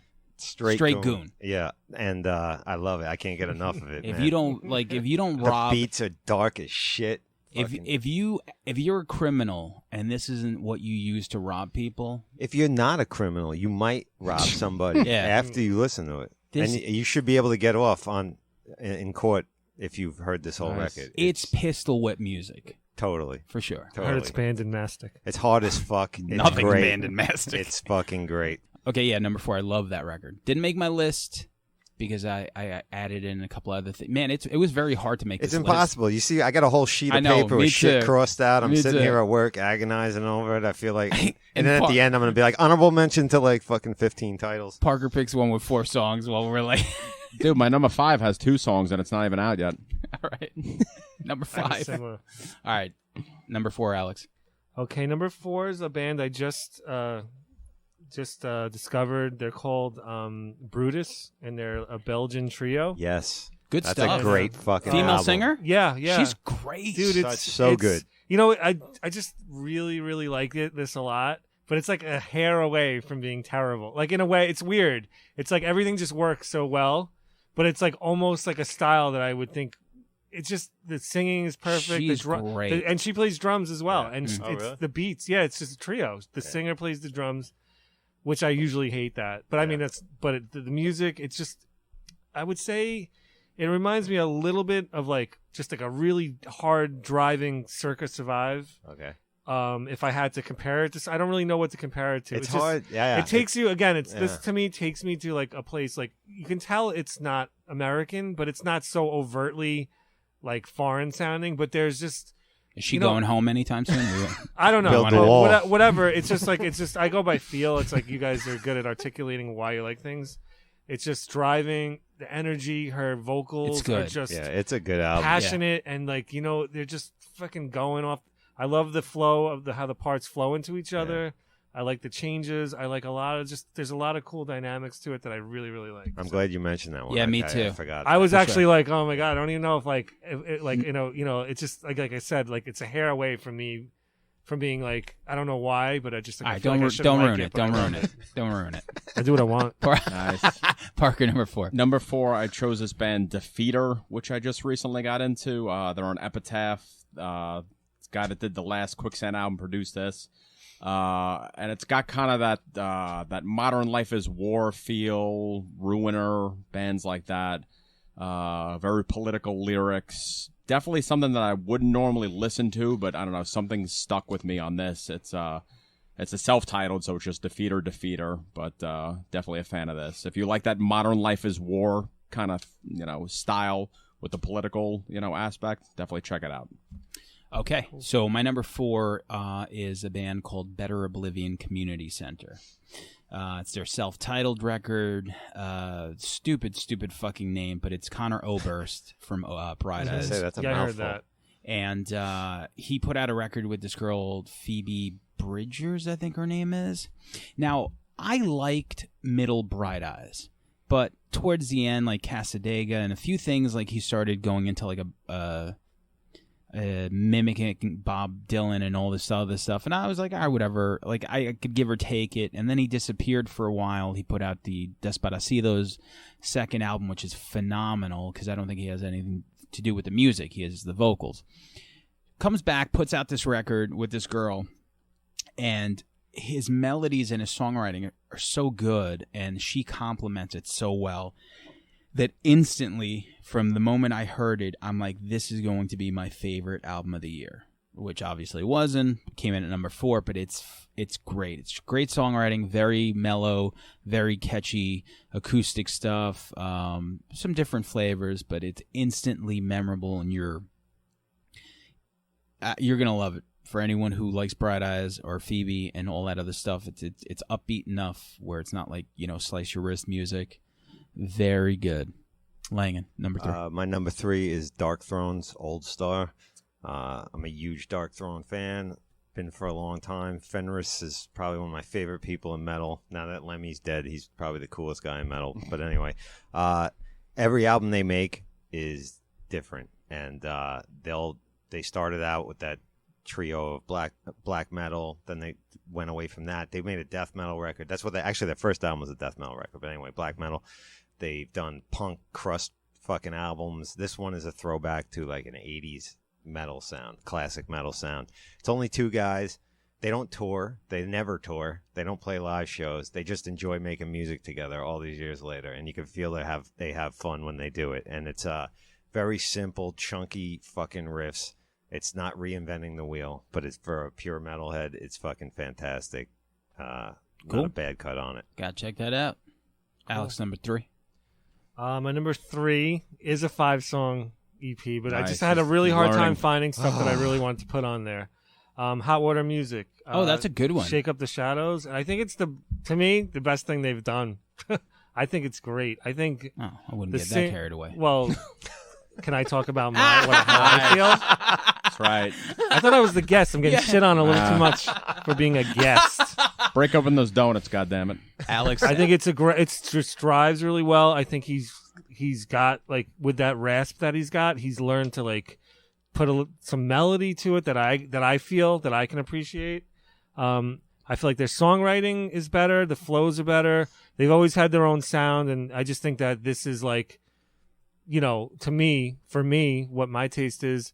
Loved it. I think it's just really well done. Very into it. I wish it was a full album because it's just, I feel like they're at such a, for a band that's been around this long, usually this doesn't happen, but I feel like they're onto something really good. So for sure, I enjoyed these 5 songs a little bit more than the last thing that they put out. Yeah, man, I hit play and all 5 songs. They sound rejuvenated, re-energized. right off the bat, I'm like, this is what something new that I haven't heard that just got me like right off the bat. I'm like, this is great. So. Yeah, good. Parker, number 3. All right, there might be 6 songs on this one. So, At the Gates with the Pantheons. Is that how you fucking say it? Pantheons, yeah. Century Media put it out. This is like B-sides, re-recordings. They did a couple of older songs with some guest vocals, but the sound. It's for fans of Carcass and Entombed, that type of style. This is one of those bands that fucking came out and just kind of, not that everybody slept on them, but now that they're back now, it's like they're bigger and better than ever. So this is one of those bands that anytime anything ever comes out, I always fucking check them out, and I'm always fucking blown away by their talent. Very, very good. So for me, my number 3 album, best album of 2019 so far, a return to force. You mentioned Hot Water Music. For me, the Get Up Kids record, Problems, 12 brand new songs that continued from the Kicker 4-song EP that they released last year, which I thought was phenomenal. 4 of the best Get Up Kids songs on the planet last year, and then they followed up with 12 new songs, and they're so good. Problems is such a goddamn good album, and let me see. I'm going to look through here. Because my favorite song is Waking Up Alone, which I'm pretty sure James sings from Reggie and the Full Effect, obviously. But, man, it's got bangers. The Problem Is Me, Satellite. Matt and the guys sound like I don't know. It sounds like they're back in the Get Up Kids for good, and they're writing really, really good songs. Very catchy. The whole album, 12 songs of just catchy music. Nice. Number 2, Langan. Czarface meets Ghostface. Came out early in the year, but I'm still playing it a lot. Inspect the Deck, who actually just dropped a new album out today, but I haven't got to listen to it yet. Me neither. He's by far my favorite member of the Wu-Tang Clan. He always has been. very underrated, very slept on. And I love this Czarface project from the get-go, but I think every album gets a little better, and this one is just is fantastic as well. I'm happy that he found them. Yeah. You know, He was the guy. He never got. I mean, his first album got destroyed in that fire or whatever, Yeah. right? And he always had issues coming out. And I liked Uncontrolled Substance. It's had not some good songs. It had some good songs as a whole album. I guess it's not complete, but everything Deck when he steps on a guest verse on somebody else's shit, he always fucking wrecks it. And Yeah. I'm glad he's kind of coming to his own, having a great second act with this band. Great second act, Yeah, for sure. Probably more than a lot of the other guys, No doubt. for sure. No doubt. Number 2, Alex? The National, I Am Easy to Find. Their new album, obviously. It's I think it's really cool. They have some good duets. I love the duets. Yeah, I think those are the highlight Me of too. the album. Again, for some reason with the National, I need a couple of listens before I can really get into any album of theirs, and I always end up really liking it. I just love they got these seemingly simple rhythms, and you know, he just puts that little story on top of it. Rylan. It's just, I really like them. I like what they do, and it's just, you know, as much as I like them, every time they have a new album or something, I need a few listens to get into it. So Well, because for me, I think their watermark is High Violet. I think that was like their peak. But I like the duets that they brought in. It spiced it up. The song Rylan on this record is one of the best songs that they've ever written.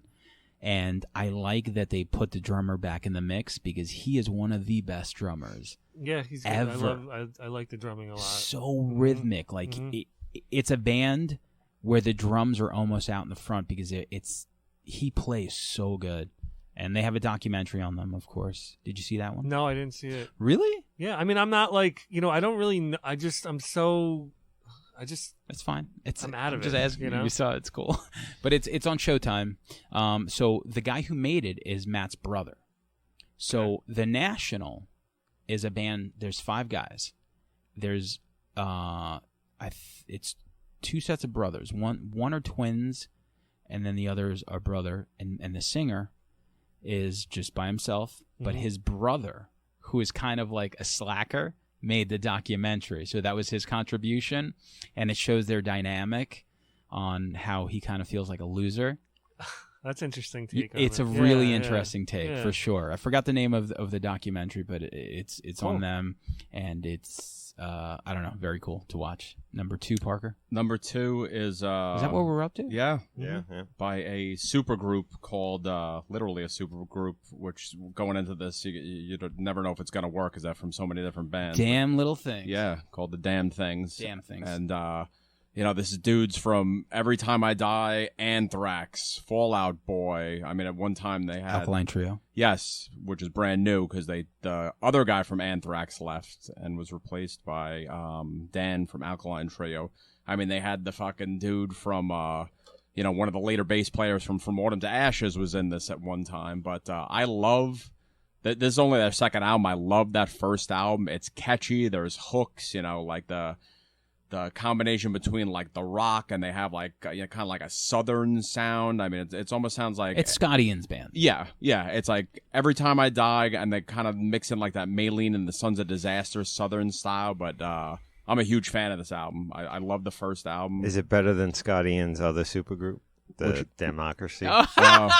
Savage Animal. I don't even. Oh, Savage Animal, fucking that was great. That was Dude, solid. King of the Chug, man. Yeah. Love his thrash playing. But big fan of this. So Nice. Very cool.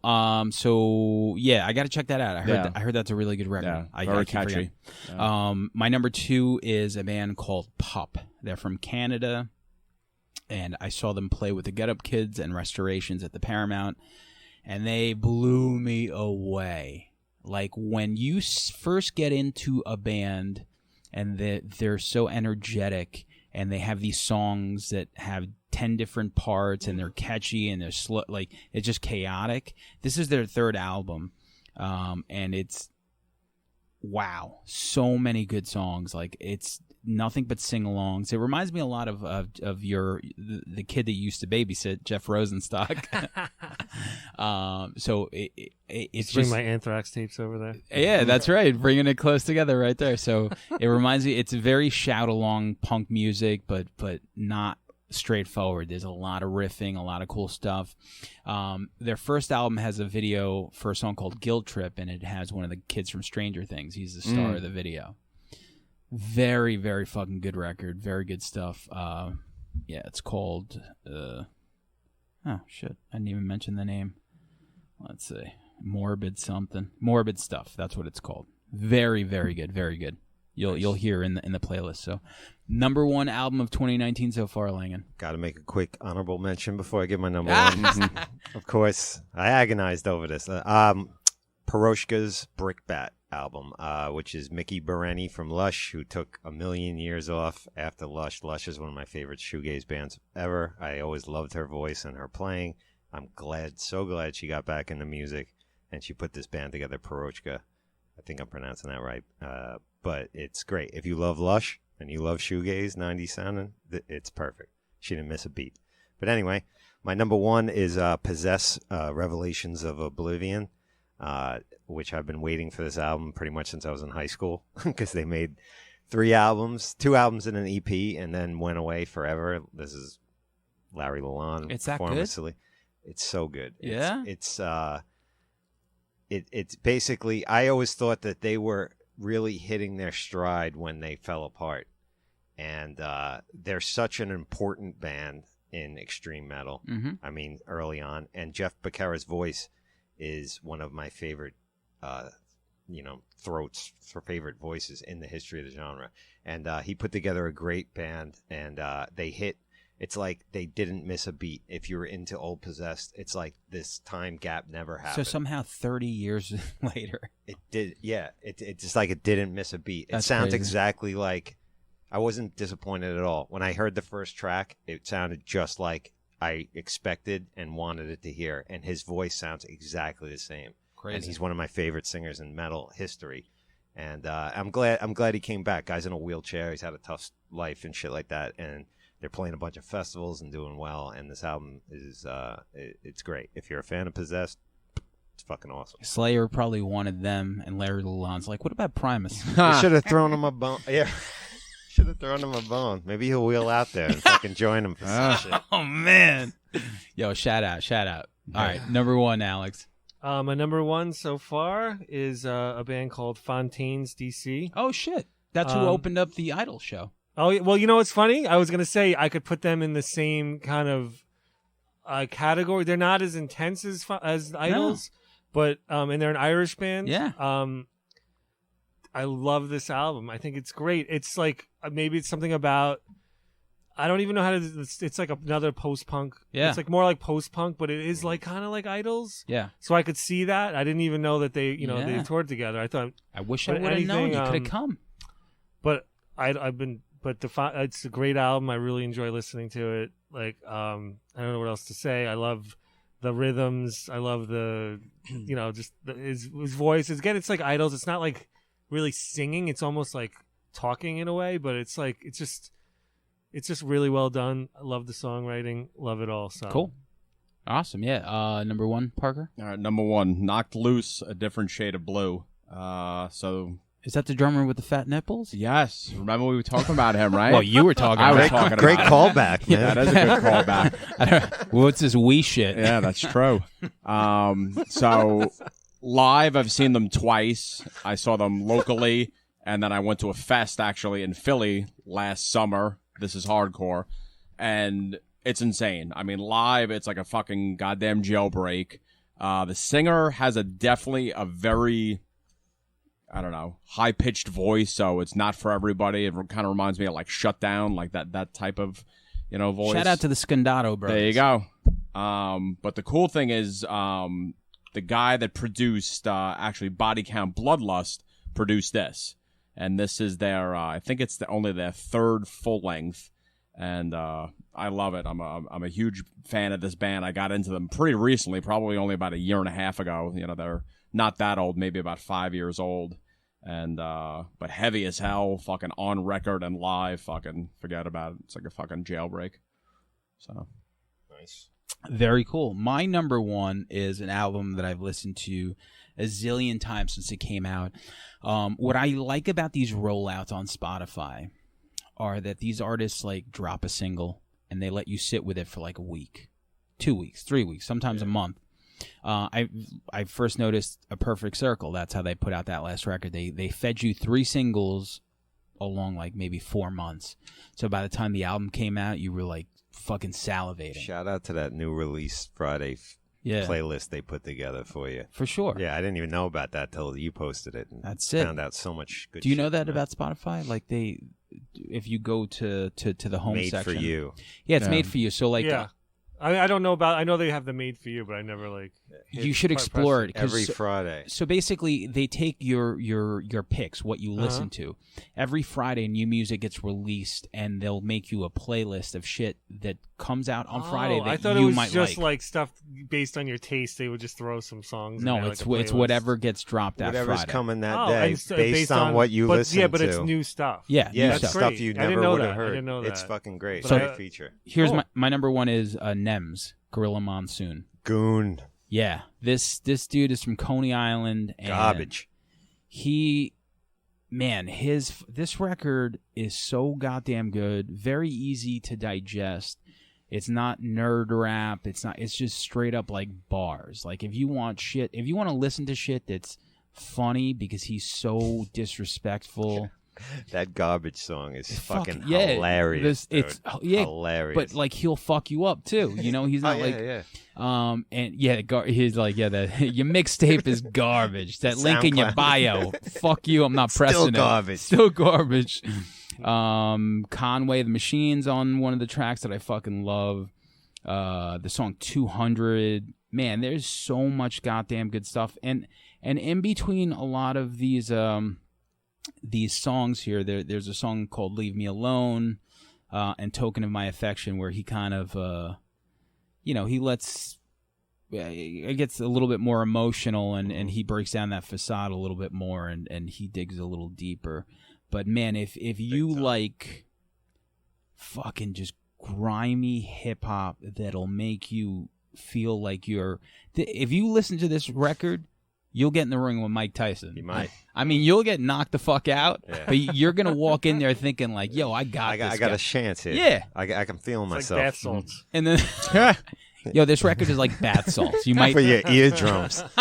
you might eat someone's face. It's been such a good year for hip hop, fucking hardcore, sure. old school hip hop, man. Yeah. Like, I mean, I varied my list up to include a couple of different genres because I listen to a lot of different genres. But man, fucking, there's people saying there's no good hip hop out there. Just ain't looking people- hard enough, for or they're sure. just old and half dead or something. Oh, I would say old for sure. Honorable mention to a record I wanted to include, but it's not really a genre that I listen to. The Lizzo record is so fucking good.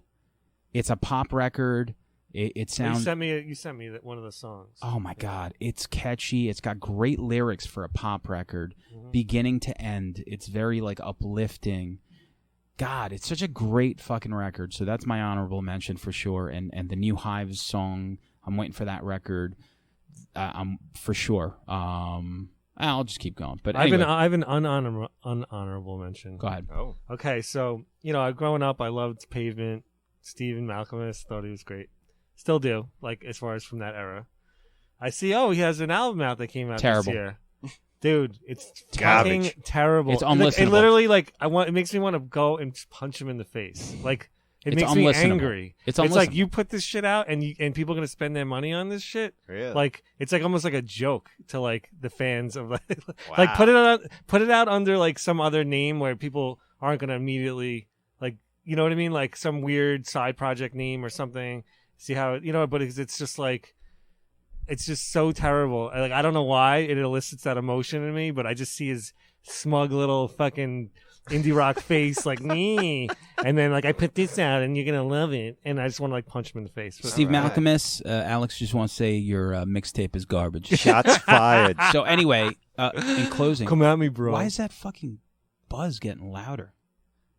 Anyway, thank you for doing this, Alex. Thank you for coming to hang out with us. Man. It's been a minute since we did It's an great episode. to see you guys. Absolutely. Totally. So Thanks for having anytime, me. dude. Thanks for talking some shit with us. Go to the Facebook page, go to the Instagram page, tell people who you like the show, engage us, and that's it, right?